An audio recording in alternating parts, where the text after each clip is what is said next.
वाह वाह वाह वाह वाह वाह, क्या बात है भाई।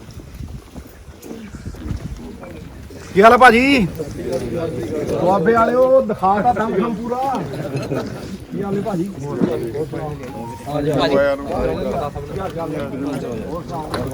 ਮੈਂ ਕਿਹਾ ਮਾਹੌਲ ਹੀ ਬੜਾ ਵਿਚਾਰ ਰੱਖਿਆ ਚੁਰਾਹੇ ਦੇ ਉੱਤੇ। ਕੀ ਹਾਲ ਚਾਲ? ਠੀਕ ਹੋਰ ਕੀ ਹਾਲ ਛੋਟੇ ਵੀ? ਵਧੀਆ A1। ਕੀ ਹਾਲ ਹੈ ਭਾਜੀ? ਕੀ ਹਾਲ ਹੈ ਭਾ? ਮੈਂ ਕਿਹਾ ਰੰਗ ਚੋਂਦਾ ਐ ਲੱਗਦਾ ਜਿਵੇਂ ਵਿੱਚੋਂ ਬਾਹਰ ਮੈਂ ਕਹਿੰਦਾ ਗੁਲਾਬੀ ਰੰਗ ਦੇਖੇ ਨਹੀਂ ਸੀ, ਅੱਜ ਦੇਖਿਆ ਪਹਿਲੀ ਵਾਰ। ਖਾਇਆ ਪੀਆ ਕਰ ਓਏ ਮਿੱਤਰਾ, ਪਰੌਂਠੇ ਪਰੌਂਠੇ ਖਾਂਦਾ ਨਹੀਂ ਤੂੰ? ਕੀ ਹਾਲ ਚਾਲ ਨੇ? ਕੀ ਹਾਲ ਹੈ ਬਾਪੂ? ਪਿਆਰੇ ਹੋਰ ਸੁਣਾ। ਬੈਠੋ ਜੀ ਬੈਠੋ। ਹਾਂਜੀ ਹੌਂਸ ਤਾਂ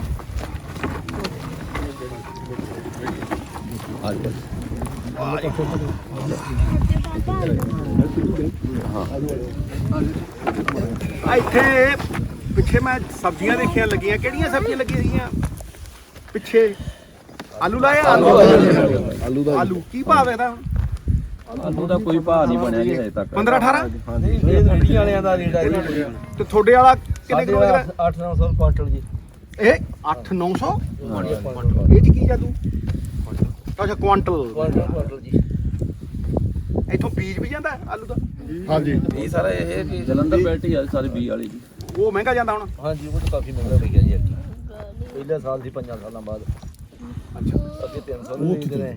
ਅੱਛਾ 150 ਖੱਤਿਆ 150 ਉਦਾਂ ਭਰਾ। ਇਹ ਵੀ ਸਬਜ਼ੀ ਵਿੱਚ ਹੈ, ਇਹਦਾ ਕੋਈ ਰੇਟ ਨਹੀਂ ਹਜੇ ਤੱਕ ਹੋਇਆ। ਅੱਛਾ ਇਹ 400 ਨੂੰ ਵਿਕ ਜਾਂਦਾ ਵਾ ਤੇ 1500 ਨੂੰ ਵਿਕ ਜਾਂਦਾ। ਮੈਂ ਅੱਗੇ ਸੜਕਾਂ ਤੇ ਸਿੱਟਿਆ ਵੀ ਦੇਖਿਆ ਆਲੂ। ਸੁੱਟਣਾ ਵੀ ਉਹੀ ਗੱਲ ਹੈ। ਕਈ ਸਾਲ ਡਿੱਗਿਆ ਹੈ। ਕਈ ਸਾਲ ਡਿੱਗਾ ਇਸ ਸਾਲ ਹੀ ਸਹੀ ਰਿਹਾ। ਦੂਜੀ ਗੱਲ ਇਹ ਵੀ ਕਿ ਕਈ ਵਾਰ ਲਾਉਣ ਵੀ ਜ਼ਿਆਦਾ ਲੱਗ ਜਾਂਦੀ, ਮਤਲਬ ਇੱਕ ਨੂੰ ਦੇਖ ਕੇ ਇੱਕ ਨਾ ਇਹ ਵੀ ਫਰਕ ਪੈਂਦਾ ਜੀ, ਪੈਂਦਾ ਪੈਂਦਾ ਜੀ। ਜਦੋਂ ਸਾਨੂੰ ਨੇ 1 ਸਾਲ ਪੈਸੇ ਮਿਲ ਜਾਂਦੇ ਆ, ਮੇਰਾ ਵੀ ਮਨ ਕਰਦਾ ਵੀ ਉਹਨੇ ਵੱਟ ਲਿਆ ਤੇ ਮੈਂ ਵੀ ਵੱਟ ਲਾਂ। ਹਾਂਜੀ ਬਿਲਕੁਲ ਠੀਕ ਆ। ਇਹ ਤਾਂ ਗਾੜੀ ਤਾਂ ਫਿਰ ਮੈਂ ਜਿੱਦਾਂ ਹੁਣ ਜੀ ਮੈਨੂੰ ਜਦੋਂ ਮੈਂ ਆਇਆ ਹੀ ਆ ਨਾ ਇੱਥੇ ਬਜ਼ੁਰਗ ਮਿਲੇ, ਉਹ ਮੈਨੂੰ ਆਂਦੇ ਵੀ ਜੇ ਇਹ ਅੰਦੋਲਨ ਆਪਣਾ ਸਿਰੇ ਚੜ ਗਿਆ ਨਾ, ਨੇਪਰੇ ਚੜ ਗਿਆ, ਤੇ ਪੰਜਾਬ ਦੀ ਰਾਜਨੀਤੀ ਬਦਲ ਕੇ ਰੱਖਦਾ। ਬਿਲਕੁਲ ਇਹ ਤਾਂ ਪੱਕੀ ਗੱਲ। ਮੈਨੂੰ ਇਸ ਗੱਲ 'ਚ ਐਡੀ ਡੂੰਘਾਈ ਦਿਖਦੀ। ਵੇਖੋ ਜਿਹੜੀ ਨਦੀ ਡੂੰਘੀ ਨਹੀਂ ਨਾ ਹੁੰਦੀ, ਰੌਲਾ ਪਾਉਂਦੀ, ਪਰ ਜਦੋਂ ਨਦੀ ਡੂੰਘੀ ਹੋ ਜਾਂਦੀ ਹੈ ਨਾ, ਉਹ ਜਮਾਂ ਹੀ ਸ਼ਾਂਤ ਚੱਲਦੀ ਹੈ। ਔਰ ਉਹ ਡੂੰਘੀਆਂ ਨਦੀਆਂ ਦੇ ਵਿੱਚੋਂ ਜੋ ਨਿਕਲਦਾ ਨਾ, ਮੋਤੀ ਮਾਤੀ ਜੇ ਉੱਥੋਂ ਹੀ ਨਿਕਲਦੇ। ਇਸ ਗੱਲ 'ਚ ਇੰਨੀ ਡੂੰਘਾਈ ਹੈ। ਇਸੇ ਕਰਕੇ ਮੈਂ ਹਰ ਰੋਜ਼ ਅਰਦਾਸ ਕਰਦਾ, ਇਸੇ ਕਰਕੇ ਮੈਂ ਇਸ ਅੰਦੋਲਨ 'ਚ ਯੋਗਦਾਨ ਪਾਉਣਾ ਚਾਹੁੰਦਾ ਵੀ ਇਹਦੀ ਜਿਹੜੀ ਸਕਸੈਸ ਹੈ ਉਹ ਆਮ ਆਦਮੀ ਦੀ ਜਿੱਤ। ਤੇ ਇਹ ਹੋਣਾ ਨਹੀਂ। ਵਾਹਿਗੁਰੂ ਦੀ ਮਿਹਰ ਇੰਨੀ ਹੈ, 10 ਗੁਰੂਆਂ ਦੀ ਮਿਹਰ ਇੰਨੀ ਹੈ ਆਪਣੀ ਕੌਮ ਦੇ ਉੱਤੇ। ਇਹ ਹੋਣਾ ਨਹੀਂ ਵੀ ਆਪਾਂ 1 ਇੰਚ ਪਿੱਛੇ ਹੋ ਜਾਈਏ। ਬਿਲਕੁਲ ਇਹ ਤੁਸੀਂ ਦੇਖ ਲਿਓ, ਕਿਉਂਕਿ ਜਦੋਂ ਸਰਕਾਰ ਨਾਲ ਲੜਦਾ ਕਿਸਾਨ, ਉਹ ਡਟ ਕੇ ਉਹਦੇ ਅੱਗੇ ਖੜਦਾ ਹੈ। ਇਹਦਾ ਮਤਲਬ ਉਹਦੀ ਆਪਦੀ ਜ਼ਿੰਦਗੀ ਦਾ ਉੱਤੇ ਲੱਗੀ ਹੈ, ਉਹਦੇ ਪਰਿਵਾਰਾਂ ਦੀ ਜ਼ਿੰਦਗੀ ਦਾ ਉੱਤੇ ਲੱਗੀ ਹੈ, ਸਾਡੀ ਅਗਲੀ ਜਿਹੜੀ ਜਨਰੇਸ਼ਨ, ਅਗਲੀ ਪੀੜ੍ਹੀ ਦੀ ਜ਼ਿੰਦਗੀ ਦਾ ਉੱਤੇ ਲੱਗੀ ਕਿ ਨਹੀਂ ਲੱਗੀ? ਵੇਖੋ ਜਦੋਂ ਮੈਂ ਇਸ ਅੰਦੋਲਨ ਵੱਲ ਦੇਖਦਾ ਤੇ ਕੱਪੜ ਛਾਣ ਕਰਦਾ ਤੇ ਇਹ ਵੇਖਦਾ ਵੀ ਇਸ ਅੰਦੋਲਨ ਦੇ ਵਿੱਚ ਧੁਰੀ ਕੀ ਹੈ ਜਿਹਦੇ ਇਰਦ ਗਿਰਦ ਸਭ ਕੁਝ ਘੁੰਮਦਾ ਹੈ। ਤੇ ਉਹਦੀ ਜਦੋਂ ਜਾਂਚ ਪੜਤਾਲ ਕਰਦਾ ਤੇ ਮੈਨੂੰ ਲੱਗਦਾ ਵੀ ਇਹਦੀ ਜਿਹੜੀ ਜਾਨ ਹੈ, ਇਹਦੇ ਜਿਹੜੇ ਪ੍ਰਾਣ ਨੇ, ਇਹਦੀ ਜਿਹੜੀ ਰੂਹ ਹੈ, ਉਹ MSP। ਅੱਜ ਗੱਲ ਮੈਂ MSP ਦੀ ਕਰਨੀ ਤੇ ਦੇਖੋ ਤੁਹਾਡੇ ਪਿੰਡ ਚੋਂ ਇਹਨੂੰ ਮੁੰਡੇ ਨੂੰ ਖਵਾ ਕੇ ਲਿਆ ਮੈਂ ਅਲਸੀ ਦੀਆਂ ਪਿੰਨੀਆਂ। ਦੇਖਿਓ ਸਹੀ, ਇਹਨੇ ਵੀ ਪੂਰੇ ਕੜੇਲ ਕੱਢ ਦੇਣੇ ਆ। ਹੁਣ ਜਦੋਂ ਮੈਂ ਦੇਖਦਾ ਕਿ MSP ਸ਼ੁਰੂ ਕਿੱਥੋਂ ਹੁੰਦੀ, ਜੇ ਆਪਾਂ ਦੇਖੀਏ ਹਰ ਚੀਜ਼ ਜੁੜੀ ਹੈ, ਕਿਸਾਨ ਨੂੰ ਜਿਹੜੀ ਚੀਜ਼ ਦਾ ਖੋਣ ਦਾ ਖਤਰਾ ਹੈ ਉਹ MSP ਹੈ। ਇਹਨੂੰ ਇਹ ਸ਼ੁਰੂ ਕਿੱਥੋਂ ਹੁੰਦੀ, ਇਹਨੂੰ ਲਿਆਉਂਦਾ ਕੌਣ ਹੈ? ਕਿਸਾਨ ਦਾ ਜੜ ਵੀ ਤੇ ਇਹੀ ਹੈ ਨਾ। ਕਿਸਾਨ ਦੀ ਕੀ ਮਜਬੂਰੀ ਹੋ ਗਈ ਵੀ ਉਹ ਇਹਦੇ ਕਰਕੇ ਲੜਦਾ ਹੈ। ਇਹਨੂੰ ਇੱਕ ਸਟੈਚੂਟਰੀ ਬੋਡੀ ਹੈ, ਕਮਿਸ਼ਨ ਹੈ ਇੰਡੀਆ ਦਾ, ਉਹਨੂੰ ਕਹਿੰਦੇ ਨੇ commission for agricultural cost and price. ਉਹ 23 ਫਸਲਾਂ ਦੇ ਉੱਤੇ ਪਬਲਿਕ ਅਨਾਉਂਸਮੈਂਟ ਕਰਦਾ, ਪਬਲਿਕ 'ਚ ਆ ਕੇ ਵਾਅਦਾ ਕਰਦਾ ਉਹ ਕਮਿਸ਼ਨ। ਔਰ ਇਹ ਕਹਿੰਦਾ ਵੀ 23 ਫਸਲਾਂ ਦੇ ਉੱਤੇ ਅਸੀਂ MSP ਦੇਵਾਂਗੇ ਰੇਟ ਫਿਕਸ ਕਰਕੇ। ਕਮਿਟਮੈਂਟ ਹੈ ਇਹ ਸਰਕਾਰ ਦੀ, ਹਾਂਜੀ ਠੀਕ ਹੈ। ਤੇ ਮਿਲਦੀ ਦੋ ਤੇ ਹੈ, ਜਲਦੀ ਦੋ ਔਰ ਉਹਨਾਂ ਦੋਵਾਂ ਤੇ ਮਿਲਦੀ ਹੈ ਜਿਨ੍ਹਾਂ ਦੀ ਸਰਕਾਰੀ ਖਰੀਦ ਹੈ। ਠੀਕ ਹੈ ਨਾ। ਮੈਂ ਹਾਂਜੀ ਹੁਣ ਜੇ ਆਪਾਂ ਹੋਰ ਡੂੰਘੇ ਜਾਂਦੇ ਆ ਕਿ MSP ਦਾ ਰੌਲਾ ਕੀ ਹੈ, ਤੇ ਡੂੰਘਾਈ 'ਚ ਜਾ ਕੇ ਇਹ ਪਤਾ ਲੱਗਦਾ ਵੀ MSP ਵਾਜਬ ਹੈ। ਤੁਸੀਂ ਦੱਸੋ ਵਾਜਬ ਹੈ?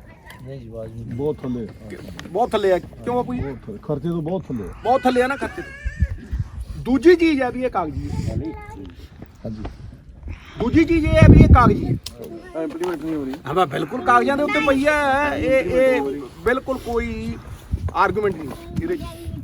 ਹੁਣ ਸਰਕਾਰ ਇਹ ਆਉਂਦੀ ਹੈ ਔਰ ਸਰਕਾਰ ਦਾ ਇਹ ਕਹਿਣਾ ਹੈ ਕਿ ਅਸੀਂ ਜਿਹੜੀ ਲਾਗਤ ਹੈ ਕਿਸਾਨ ਦੀ, ਉਸ ਲਾਗਤ ਤੋਂ 50% ਵੱਧ ਲਾ ਕੇ ਅਸੀਂ ਦਿੰਨੇ ਹਾਂ। ਉਹ ਸਰਾਸਰ ਝੂਠ ਹੈ, ਉਹ ਛਲਾਵਾ ਹੈ, ਉਹ ਬਕਵਾਸ ਹੈ। ਸੱਚੀ ਗੱਲ ਤੁਸੀਂ ਦੇਖੋ, ਜੇ ਆਪਾਂ ਧਿਆਨ ਨਾਲ ਦੇਖੀਏ ਤੇ ਇਹ ਕਹਿੰਦੇ ਜੀ ਸਵਾਮੀਨਾਥਨ ਦਾ ਜਿਹੜਾ C2 ਫਾਰਮੂਲਾ ਹੈ, ਤੁਸੀਂ ਥੋੜਾ ਜਿਹਾ ਸਮਝਦੇ ਹੋ ਸਵਾਮੀਨਾਥਨ ਦਾ C2 ਫਾਰਮੂਲਾ, ਜਿਹੜਾ C2 ਫਾਰਮੂਲਾ ਹੈ ਉਹਦੀ ਤਾਂ ਗੱਲ ਹੀ ਨਹੀਂ ਕਰਦੇ, ਉਹਦੀ ਗੱਲ ਨਹੀਂ ਕਰਦੇ। ਇਹ ਕਹਿੰਦੇ ਆ ਵੀ ਆ ਜਿਹੜਾ ਕਿਉਂ ਪੁੱਤ ਮੈਂ ਠੀਕ ਹੈ ਨਾ ਕਿ ਨਹੀਂ ਠੀਕ ਹੈ ਨਾ। ਹੁਣ ਜੇ ਆਪਾਂ ਧਿਆਨ ਨਾਲ ਦੇਖੀਏ ਕਿ ਇਹ ਜਿਹੜੀ ਮੈਂ ਗੱਲ ਕੀਤੀ ਹੈ ਬਈ ਕਿਸਾਨ ਦੀ ਲਾਗਤ, ਇਹਨੂੰ ਕਹਿੰਦੇ ਇਨਪੁੱਟ ਕਾਸਟ, ਇਹਨੂੰ ਇਹ ਅੰਗਰੇਜ਼ੀ ਮਾਰਦੇ ਇਨਪੁੱਟ ਕਾਸਟ, ਆਪਾਂ ਲਾਗਤ ਕਹਿੰਦੇ ਇਹ ਕਹਿੰਦੇ ਇਨਪੁੱਟ ਕਾਸਟ। ਇਨਪੁੱਟ ਕਾਸਟ ਦੇ ਉੱਤੇ 50%। ਇਨਪੁੱਟ ਕਾਸਟ ਦੇ ਵਿੱਚ ਤਿੰਨ ਚੀਜ਼ਾਂ ਆਉਂਦੀਆਂ, ਕਿਉਂ ਬਈ? ਬਿਲਕੁਲ, ਲੈਂਡ, ਲੇਬਰ ਤੇ ਕੈਪੀਟਲ। ਜਿਹੜਾ ਆਪਣੀ ਜ਼ਮੀਨ, ਲੇਬਰ ਤੇ ਆਪਾਂ ਜਿਹੜਾ ਹੁਣ ਜ਼ਮੀਨ ਹੈ ਕਿਸਾਨ, ਇਹ ਜ਼ਮੀਨ ਨੂੰ ਤਾਂ ਗਿਣਦੇ ਹੀ ਨਹੀਂ। ਹਾਂ ਜ਼ਮੀਨ ਨੂੰ ਆਪਾਂ ਗਿਣਦੇ ਹੁਣ ਜਿਹੜੀ ਤੁਸੀਂ ਨਾ ਹਿੱਸਾ ਹਾਂ ਨਾ ਠੇਕਾ ਗਿਣਦੇ। ਬਿਲਕੁਲ ਆਹ ਦੇਖੋ ਨਾ ਗੱਲ ਕੀਤੀ ਨਾ ਲਾਲੀ ਵਾਲੀ ਗੱਲ ਪੂਰੀ। ਹੁਣ ਤੁਸੀਂ ਜ਼ਮੀਨ ਨੂੰ ਉਹ ਫਸਲ ਵਾਸਤੇ 6 ਮਹੀਨੇ ਛੱਡ ਰਹੇ ਹੋ, ਸਾਲ ਛੱਡ ਰਹੇ ਹੋ, ਸਾਲ ਭਰ ਸਾਲ ਛੱਡ ਰਹੇ ਹੋ। ਹਾਂਜੀ ਉਹ ਜ਼ਮੀਨ ਦਾ ਤੁਸੀਂ ਠੇਕਾ ਦੇ ਕੇ ਵੀ ਇੰਟਰਸਟ ਕਮਾ ਸਕਦੇ ਹੋ। ਹਾਂਜੀ ਤੁਸੀਂ ਉੱਤੇ ਕਿਸੇ ਕੋਈ ਹੋਰ ਕੰਮ ਵੀ ਕਰ ਸਕਦੇ ਹੋ। ਤੁਸੀਂ ਉਹਨੂੰ ਵੇਚ ਕੇ ਬੈਂਕ 'ਚ ਇੰਟਰਸਟ ਵੀ ਕਮਾ ਸਕਦੇ ਸੀ। ਏਅਰਟੈਲ ਦਾ ਟਾਵਰ ਲਾ ਸਕਦੇ ਹੋ। ਏਅਰਟੈਲ ਟਾਵਰ ਲਾ ਸਕਦੇ ਸੀ, ਕੁਝ ਵੀ ਕਰ ਸਕਦੇ। ਤੁਸੀਂ ਉਹ ਜ਼ਮੀਨ ਨੂੰ ਖੇਤੀ 'ਚ ਪਾ ਰਹੇ ਹੋ, ਉਹਨੂੰ ਤਾਂ ਇਹ ਗਿਣਦੇ ਨਹੀਂ, ਉਹਦਾ ਇੰਟਰਸਟ ਲਾਸ ਤਾਂ ਗਿਣਦੇ ਹੀ ਨਹੀਂ। ਨਹੀਂ ਇਹਨੂੰ ਵੀ ਇਹਦੇ 'ਚ ਵੀ ਓਪਰਚੁਨਿਟੀ ਦਾ ਲਾਸ ਹੈ, ਇਹਦਾ ਇੱਕ ਟਰਮ ਹੈ। ਹਾਂਜੀ opportunity cost loss study. Opportunity cost loss, ਇਹਦਾ ਮਤਲਬ ਕਿ ਜੇ ਕਿਸਾਨ ਖੇਤੀ ਨਾ ਕਰਦਾ ਔਰ ਉਹ ਆਪਣੀ ਜ਼ਮੀਨ ਨੂੰ ਕਿਸੇ ਹੋਰ ਚੀਜ਼ 'ਚ ਵਰਤਦਾ ਤੇ ਉਹਨੂੰ ਆਮਦਨ ਆਉਂਦੀ ਕਿ ਨਹੀਂ ਆਉਂਦੀ ਉੱਥੇ, ਠੀਕ ਹੈ। ਇਸ ਚੀਜ਼ ਨੂੰ ਇਹ ਕੈਲਕੂਲੇਟ ਨਹੀਂ ਕਰਦੇ, ਜਮਾ ਹੀ ਨਹੀਂ ਕੈਲਕੂਲੇਟ ਕਰਦੇ, ਠੀਕ ਹੈ। ਦੂਜੀ ਚੀਜ਼ ਆਉਂਦੀ ਹੈ ਲੇਬਰ। ਲੇਬਰ ਤੇ ਸਾਰਾ ਪਰਿਵਾਰ ਲੱਗਿਆ ਹੁੰਦਾ, ਜਦੋਂ ਲਾਉਂਦਾ ਉਦੋਂ ਉਹ ਬਾਹਰੋਂ ਲੇਬਰ ਮੰਗਾਉਂਦਾ, ਜਦੋਂ ਵੱਢਦਾ ਉਹ ਉਦੋਂ ਲੇਬਰ ਮੰਗਾਉਂਦਾ, ਠੀਕ ਹੈ ਕਿ ਨਹੀਂ। ਉਹਦਾ ਆਪਦਾ ਪਰਿਵਾਰ, ਲੇਬਰ ਤੇ ਫਿਰ ਤੀਜੀ ਚੀਜ਼ ਆ ਜਾਂਦੀ ਹੈ ਕੈਪੀਟਲ। ਕਿਉਂ ਪੁੱਤ? ਮੇਰੇ ਕੋਲ ਸੀਡ, ਫਰਟੀਲਾਈਜ਼ਰ, ਪੈਸਟੀਸਾਈਡ ਦਾ ਗਿਣਦੇ ਨੇ, ਮਗਰ ਜਿਹੜੀ ਮੋਟਰ ਤੁਸੀਂ ਲਾਈ ਉਹ ਵੀ ਕਿਸਾਨੀ ਵਾਸਤੇ ਲਾਈ ਹੈ। ਜਿਹੜਾ ਟਰੈਕਟਰ ਹੈ, ਟਰਾਲੀ ਰਹੀ ਹੈ, ਮੱਝਾਂ ਮਈਆਂ ਗਾਈਆਂ, ਉਹ ਵੀ ਕਿਸਾਨੀ ਵਾਸਤੇ ਲਈ ਹੈ। ਉਹਦਾ ਪਰ ਸਾਲ ਜਿਹੜਾ ਡੈਪਰੀਸੀਏਸ਼ਨ ਹੋ ਰਿਹਾ, ਜਿਹੜਾ ਤੁਸੀਂ ਉਹ ਪੈਸਾ ਪਾ ਕੇ ਰੱਖਿਆ ਹੈ, ਉਹਨੂੰ ਵੀ ਨਹੀਂ ਦੇਖਦੇ। ਤੇ ਉਹ ਸਾਰੀ ਗੇਮ ਦੇ ਪਿੱਛੇ ਜੇ ਉਹਨੂੰ ਕੈਲਕੂਲੇਟ ਕਰਨ ਦਾ ਇੱਕ ਬੜਾ ਆਸਾਨ ਤਰੀਕਾ ਦੇਖੀਏ ਤੇ ਉਹਦੇ ਪਿੱਛੇ ਇੱਕ ਚੀਜ਼ ਹੈ ਡੀਜ਼ਲ। ਡੀਜ਼ਲ ਇੱਕ ਇਹੋ ਜਿਹੀ ਚੀਜ਼ ਹੈ ਜਿਹੜਾ ਕਿਸਾਨ ਆਪ ਤਾਂ ਵਰਤਦਾ ਹੀ ਹੈ, ਟਰੈਕਟਰਾਂ 'ਚ ਪਾਉਂਦਾ ਹੈ, ਵੇਚਣ ਜਾਂਦਾ ਹੈ, ਕਮਾਈਨ 'ਚ ਪੈਂਦਾ ਹੈ, ਮਗਰ ਸਮਾਜ ਦੀ ਹਰੇਕ ਚੀਜ਼ ਜਿਹੜੀ ਆਪਾਂ ਲੈਂਦੇ ਹਾਂ, ਭਾਵੇਂ ਕੱਪੜੇ ਹੋਣ, ਜੁੱਤੇ ਹੋਣ, ਘਰ ਬਣਾਉਣਾ ਹੋਵੇ, ਹਰੇਕ ਦੇ ਪਿੱਛੇ ਡੀਜ਼ਲ ਹੈ। ਧਿਆਨ ਨਾਲ ਸੁਣਿਓ, ਜਿਹੜੀ ਇਹ ਇਨਪੁੱਟ ਕਾਸਟ ਹੈ ਨਾ, ਇਹਨੂੰ ਜੇ ਸਮਝਣਾ ਹੋਵੇ ਤੇ ਇਹਦਾ ਸਭ ਤੋਂ ਵੱਡਾ ਉਦਾਹਰਣ ਡੀਜ਼ਲ ਹੈ। ਡੀਜ਼ਲ ਦੀ ਕੀਮਤ ਵੱਧਦੀ ਹੈ ਤੇ ਹਰੇਕ ਚੀਜ਼ ਦੀ ਕੀਮਤ ਵੱਧਦੀ ਹੈ, ਟਰਾਂਸਪੋਰਟ ਵੱਧਦੀ ਹੈ, ਸਾਰਾ ਕੁਝ ਵੱਧਦਾ, ਇੱਕ ਚੀਜ਼ ਵੱਧਦੀ ਹੈ। ਨਹੀਂ ਸਮਝਦੇ ਹੋ? ਹੁਣ ਤੁਸੀਂ ਵੇਖੋ, ਮਨਮੋਹਨ ਸਿੰਘ ਹੁੰਦੇ ਸੀ, ਧਰਮ ਭਲਾ ਕਰੇ ਉਹਦਾ। ਮਨਮੋਹਨ 2014 ਦੇ ਵਿੱਚ ਗਿਆ, ਉਦੋਂ ਡੀਜ਼ਲ ਦੇ ਉੱਤੇ ਜਿਹੜੀ ਐਕਸਾਈਜ਼ ਡਿਊਟੀ ਸੀ ਉਹ 3 ਰੁਪਏ ਪਰ ਲੀਟਰ ਸੀ। ਵੇਖੋ ਤੁਸੀਂ ਇਹ ਸਰਕਾਰ ਦਾ ਹਿਸਾਬ ਕਿਤਾਬ ਦੇਖੋ, ਇਹਨਾਂ ਦੀ ਬੇਈਮਾਨੀ ਦੇਖੋ, ਇਹਨਾਂ ਦਾ ਓਛਾਪਣ ਦੇਖੋ। ਉਦੋਂ 3 ਰੁਪਏ ਸੀਗਾ ਔਰ ਰੈਗੂਲੇਟਡ ਸੀ। ਰੈਗੂਲੇਟਡ ਦਾ ਮਤਲਬ ਇਹ ਕਿ ਕਿਸਾਨ ਦੀ ਖਾਤਰ ਇਹ ਡੀਜ਼ਲ ਦੀ ਕੀਮਤ ਵਧਣ ਨਹੀਂ ਦੇਣੀ, ਕਿਉਂਕਿ ਜੇ ਡੀਜ਼ਲ ਦੀ ਕੀਮਤ ਵੱਧਦੀ ਹੈ ਤੇ ਕਿਸਾਨ ਤੇ ਬੋਝ ਪੈਂਦਾ।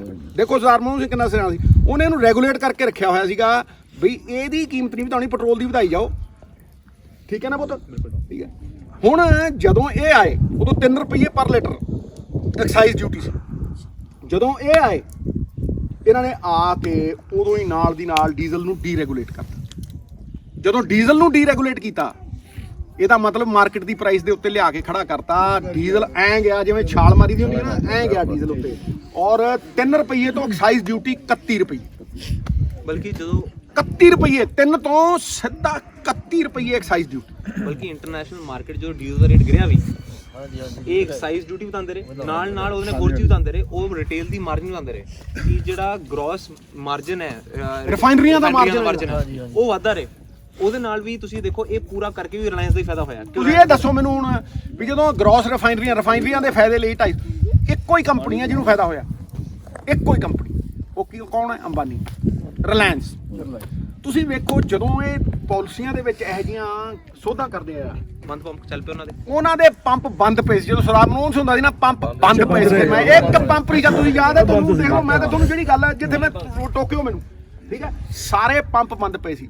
ਜਦੋਂ ਹੀ ਦੇਖਿਆ ਵੀ ਇਹ ਪਾਲਿਸੀ ਬਦਲ ਗਈ, 2 ਵੱਡੀਆਂ ਕੰਪਨੀਆਂ, ਤੁਸੀਂ ਦੇਖੋ ਪੈਸੇ ਕਿੰਨੇ ਆਉਂਦੇ ਆ ਇਹਨਾਂ ਦੇ, ਤੇ ਜੱਟ ਨੂੰ ਤਾਂ ਇਹ 50 ਰੁਪਏ ਨਹੀਂ ਦਿੰਦੇ। ਦੇਖੋ, ਤੇ ਤੁਸੀਂ ਇਹ ਵੇਖੋ ਕਿ ਇਹਨਾਂ ਕੋਲ ਪੈਸੇ ਕਿੰਨੇ ਆਉਂਦੇ ਆ। ਜਦੋਂ ਹੀ ਉਹ ਪਾਲਿਸੀ ਬਦਲੀ, ਦੁਬਈ ਦੀ ਕੰਪਨੀ ਹੈ, ਦੁਬਈ ਤੋਂ, ਹਾਂ, ਅਮਾਰਕੋ 1,15,000 ਕਰੋੜ ਦੇ ਲਾਗੇ ਤਾਗੇ ਉਹਨਾਂ ਨੇ 15 ਬਿਲੀਅਨ US$ ਉਹਨਾਂ ਨੇ ਰਿਲਾਇੰਸ 'ਚ ਪਾਏ। ਇੱਕ ਹੋਰ ਹੈ BP, 7,000 ਕਰੋੜ ਉਹਨੇ ਪਾਇਆ। ਤੁਸੀਂ ਦੇਖੋ ਇਹਨਾਂ ਦੇ ਪਿਓ ਦਾ ਰਾਜ ਹੈ। 1,20,000 ਕਰੋੜ ਰੁਪਇਆ ਰਿਲਾਇੰਸ ਨੂੰ ਮਿਲਦਾ ਹੈ। ਔਰ ਪੰਪ ਨਾਲ ਦੀ ਨਾਲ, ਹੁਣ ਦੇਖ ਲਓ ਅੱਜ ਹੋੜ ਲੱਗੀ ਪਈ ਹੈ ਨਾ, ਰਿਲਾਇੰਸ ਦਾ ਪੰਪ ਲੈਣਾ, ਰਿਲਾਇੰਸ ਦਾ ਪੰਪ ਲੈਣਾ, ਰਿਲਾਇੰਸ ਦਾ, ਸਾਰੇ ਖੜੇ ਹੋ ਗਏ। ਇਹ ਐਂ ਕਰਦੇ। ਹੁਣ ਤੁਸੀਂ ਦੇਖੋ ਕਿ ਜਦੋਂ ਡੀਜ਼ਲ ਦੀਆਂ ਕੀਮਤਾਂ ਇੰਨੀਆਂ ਵਧੀਆਂ, ਉਹ ਕੈਲਕੂਲੇਟ ਕਰਦੇ ਆ ਜਦੋਂ MSP ਦਿੰਦੇ 10 ਵੀਕ। ਬਿਲਕੁਲ। ਤੁਸੀਂ 2020 ਦਾ ਹੀ ਸਾਲ ਦੇਖੋ ਜੇ, ਤੇ ਕੁੱਲ ਐਕਸਾਈਜ਼ ਡਿਊਟੀ ਤੇ ਰਿਟੇਲ ਪ੍ਰਾਈਸ ਜਿਹੜੀ ਵਧੀ ਹੈ ਉਹ 41% ਵਧੀ ਹੈ। 41%। ਭਾਜੀ ਤੁਸੀਂ ਸੋਚੋ, ਮਤਲਬ 41% ਵਧਾਤੀ ਇਹਨਾਂ ਨੇ। ਇੰਟਰਨੈਸ਼ਨਲ ਪ੍ਰਾਈਸ ਗਿਰਦਾ ਗਿਆ, ਇਹ ਵਧਾਉਂਦੇ ਰਹੇ, ਤੇ ਉਹਦਾ ਆਮ ਇਨਸਾਨ ਨੂੰ ਤਾਂ ਕੋਈ ਫਾਇਦਾ ਨਹੀਂ ਦਿੱਤਾ। ਪਰ ਨਾਲ ਆਪਾਂ ਜੇ MSP ਦੇਖੀਏ, ਮੈਂ ਦੱਸਦਾ ਇਹਨਾਂ ਨੂੰ ਗੱਲ। ਉਹ ਦੇਖੋ ਇਹ ਗੱਲ ਕਿੰਨੀ ਵਧੀਆ ਕਰ ਗਿਆ ਮੁੰਡਾ। ਜੇ ਤੁਸੀਂ ਟੋਟਲ ਦੇਖੋ, 41% ਇਹਨਾਂ ਨੇ ਡੀਜ਼ਲ ਦੇ ਉੱਤੇ ਐਕਸਾਈਜ਼ ਡਿਊਟੀ ਵਧਾਤੀ, ਤੇ MSP ਕਿੰਨੀ ਵਧਾਈ ਹੈ? ਕਣਕ ਦੇ ਉੱਤੇ 2%, 2.6, ਤੇ ਝੋਨੇ ਦੇ ਉੱਤੇ 2.9। ਇਹਦਾ ਮਤਲਬ ਕੀ ਹੋਇਆ ਕਿ ਤੁਹਾਨੂੰ 50 ਰੁਪਏ ਦੇ ਕੇ ਇਹਨਾਂ ਨੇ 1 ਰੁਪਿਆ ਦੇ ਕੇ 40 ਲੈ ਲਏ।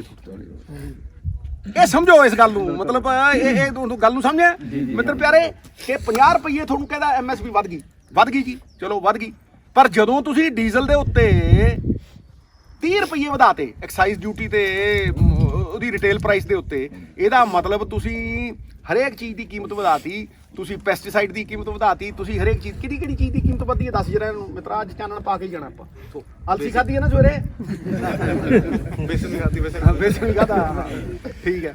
ਬੇਸਿਕਲੀ ਡੀਜ਼ਲ, ਕੋਈ ਵੀ ਜਿਹੜੀ ਪਾਵਰ ਮਿਲਦੀ ਹੈ, ਜਿਵੇਂ ਬਿਜਲੀ ਹੋਵੇ, ਡੀਜ਼ਲ ਹੋਵੇ, ਇਹ ਚੀਜ਼ਾਂ ਨਾਲ ਸਮਾਜ ਦੇ ਹਰੇਕ ਚੀਜ਼ 'ਚ ਇਨਫਲੇਸ਼ਨ ਆਉਂਦੀ ਹੈ। ਤੁਸੀਂ ਕੱਪੜੇ ਲੈ ਲਓ, ਜੁੱਤੇ ਲੈ ਲਓ, ਘਰ ਬਣਾਉਣਾ ਲੈ ਲਓ, ਹਰ ਚੀਜ਼ ਇਨਫਲੇਸ਼ਨ, ਟਰਾਂਸਪੋਰਟ ਕਾਸਟ ਵਧੇਗੀ। ਤੁਸੀਂ ਪੈਸਟੀਸਾਈਡ ਦੇਖ ਲਓ, ਫਰਟੀਲਾਈਜ਼ਰ ਦੇਖ ਲਓ, ਹਰ ਚੀਜ਼ ਵਧੀ ਹੈ। ਇਸ ਲਈ ਆਪਾਂ ਡੀਜ਼ਲ ਦੀ ਗੱਲ ਕਰਦੇ ਹਾਂ, ਕਿਉਂਕਿ ਡੀਜ਼ਲ ਨੂੰ ਤਾਂ 41% ਵਧਾ ਦਿੰਦੇ ਨੇ, ਪਰ MSP ਵਧਾਉਂਦੇ ਨੇ 2.6%, 2.9%। ਉਹਦੇ ਨਾਲ ਇਸ ਤੋਂ ਜ਼ਿਆਦਾ ਹੋਰ ਗੌਰ ਕਰਨ ਵਾਲੀ ਇਹ ਚੀਜ਼ ਹੈ ਕਿ ਇਹ ਕਹਿੰਦੇ ਨੇ ਕਿ ਅਸੀਂ ਤੁਹਾਡੀ ਲਾਗਤ ਦੇ ਹਿਸਾਬ ਨਾਲ ਕੀਤਾ। ਹੁਣ ਲਾਗਤ ਦੇ ਹਿਸਾਬ ਨਾਲ ਦੇਖਿਆ ਜਾਵੇ ਤੇ ਸੂਬੇ ਸਰਕਾਰਾਂ ਰਿਕਮੈਂਡੇਸ਼ਨ ਦਿੰਦੀਆਂ ਨੇ commission for agriculture cost and prices ਨੂੰ, ਕਿ ਸਾਡੇ ਹਿਸਾਬ ਨਾਲ ਸਾਡੇ ਸੂਬੇ 'ਚ ਆਹ ਫਸਲ ਲਾਣ ਦੀ ਜੀ ਆਹ ਲਾਗਤ ਲੱਗਦੀ ਹੈ। ਤੁਸੀਂ ਦੇਖੋ ਕਿੰਨੀ ਹੈ। ਤੁਸੀਂ ਇਹ ਦੇਖੋ, ਮਹਾਰਾਸ਼ਟਰ ਨੇ ਕਿਹਾ ਵੀ ਜੀ ਜੀਰੀ ਦੇ ਲਈ 3900 ਰੁਪਈਆ ਵਾਜਬ ਹੈ ਜੀ। 3900, 4000 ਰੁਪਈਆ ਇਹ ਦਿੰਦੇ ਕਿੰਨੀਆਂ, ਉਹ ਤਾਂ ਉਹਦੇ ਤੇ ਵੀ ਮਾਉਣਾ।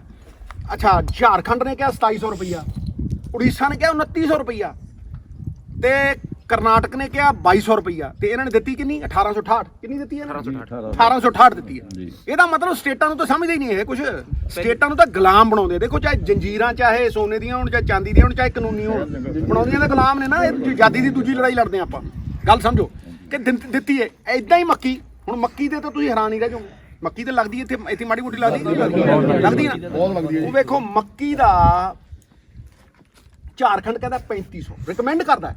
ਇਹਦੇ ਕਮਿਸ਼ਨ ਨੂੰ ਜਿਹੜਾ MSP ਲਾਉਂਦਾ ਹੈ, ਇਹਨੂੰ ਰਿਕਮੈਂਡ ਕਰਦਾ ਵੀ ਸਾਨੂੰ 3500 ਚਾਹੀਦੀ ਹੈ ਇਨਪੁਟ ਕਾਸਟ ਦੇ ਹਿਸਾਬ ਨਾਲ। ਜਿਹੜੀ ਤੁਸੀਂ ਇਨਪੁਟ ਕਾਸਟ, ਉਹ 'ਚ ਡੀਜ਼ਲ ਦੀ ਕੋਈ ਉਹ ਨਹੀਂ, ਇਨਪੁਟ ਕਾਸਟ ਦੇ ਹਿਸਾਬ ਨਾਲ 3500। ਰਾਜਸਥਾਨ ਕਹਿੰਦਾ 3200। ਦਿੱਤੀ ਕਿੰਨੀ ਹੈ? 1800। ਤੇ ਵਿਕਦੀ ਕਿੰਨੇ ਨੂੰ ਹੈ? 900 ਨੂੰ। ਸਾਡੇ ਉਧਰ ਤੇ ਮਾਝੇ 900 ਨੂੰ ਇਹਦੀ 600 600 ਤੋਂ ਜਾ ਕੇ 900 ਤੱਕ 600 700 800 ਮਤਲਬ ਲਾਣਤ ਹੈ ਇਹਨਾਂ ਦੀਆਂ ਸਰਕਾਰਾਂ ਦੇ ਉੱਤੇ। ਕੀ ਹੈ ਇਹ? ਮਤਲਬ ਇਹ ਜੱਟ ਨੂੰ ਤਾਂ ਸਮਝਦੇ ਹੀ ਕੁਛ ਨਹੀਂ। ਤੇ ਪਿਛਲੇ ਮਹੀਨੇ ਸਰਕਾਰ ਨੇ ਬਾਹਰੋਂ 3200 ਰੁਪਏ ਪਰ ਕੁਆਂਟਲ ਦੇਖੋ ਮੰਗਾਈ ਹੈ, import ਵੇਖੋ ਤੁਸੀਂ, ਮਤਲਬ ਥੋੜੀ ਮੱਕੀ ਖਰੀਦਦੇ ਆ 700 800 900 ਤੇ ਬਾਹਰੋਂ ਜਦੋਂ ਮੰਗਾਉਂਦੇ ਆ ਉਹ 3200 ਨੂੰ ਮੱਕੀ ਮੰਗਾਈ ਹੈ ਨਾ। ਵੇਖੋ ਭਾਜੀ, ਪਹਿਲੀ ਗੱਲ ਤਾਂ ਜਿਹੜਾ ਇਹ ਐਮਐਸਪੀ ਹੈ, ਕਿਉਂਕਿ ਹਰ ਸੂਬੇ ਦੀ ਕਿਸਾਨ ਦੀ ਲਾਗਤ ਲੱਗ ਹੈ, ਕਿਤੇ ਇਰੀਗੇਸ਼ਨ ਸਿਸਟਮ ਹੈ, ਕਿਤੇ ਨਹੀਂ ਹੈ, ਕਿਤੇ ਲਾਗਤ ਕਿਸ ਭਾਵ ਨਾਲ ਆ ਰਿਹਾ, ਕਿਤੇ ਮੱਝਾਂ ਨਾਲ ਕਰ ਰਿਹਾ, ਕਿ ਟਰੈਕਟਰ ਨਾਲ ਕਰ ਰਿਹਾ। ਤਾਂ ਪਹਿਲੀ ਗੱਲ ਤਾਂ ਸੂਬੇ ਇਹ ਦੇਖਣ ਕਿ ਸਾਡੀ ਲਾਗਤ ਕਿੰਨੀ ਬਣਦੀ ਹੈ, ਉਹ ਜਿਹੜਾ ਰეკਮੈਂਡ ਕਰਦੇ ਨੇ ਹਰ ਸੂਬੇ ਦਾ ਅਲੱਗ ਰੇਟ ਹੋਣਾ ਚਾਹੀਦਾ ਹੈ, ਡੀਸੈਂਟਰਲਾਈਜ਼ ਹੋਣਾ ਚਾਹੀਦਾ। ਕਿਉਂ? ਕਿਉਂਕਿ ਇੱਥੇ ਜ਼ਮੀਨ ਉਪਜਾਊ ਹੈ, ਰਾਜਸਥਾਨ 'ਚ ਕਿਤੇ ਨਹੀਂ ਹੈ, ਕਿਤੇ ਮੋਗੇ ਹੈਗੇ ਨੇ, ਇਰੀਗੇਸ਼ਨ ਹੈਗੀ ਹੈ, ਕਿਤੇ ਨਹੀਂ ਹੈ। ਇਸ ਕਰਕੇ ਹਰੇਕ ਸਟੇਟ ਦੀ ਅੱਡ ਜ਼ਰੂਰਤ ਹੈ, ਹਰੇਕ ਸਟੇਟ ਦੀ ਇੱਕ ਅੱਡ ਵਿਉਂਤਬੰਦੀ ਹੈ, ਉਹਨੂੰ ਉਹਦੇ ਜ਼ੋਨ ਦੇ ਹਿਸਾਬ ਦੇ ਨਾਲ ਐਮਐਸਪੀ ਦਿਓ ਤੁਸੀਂ।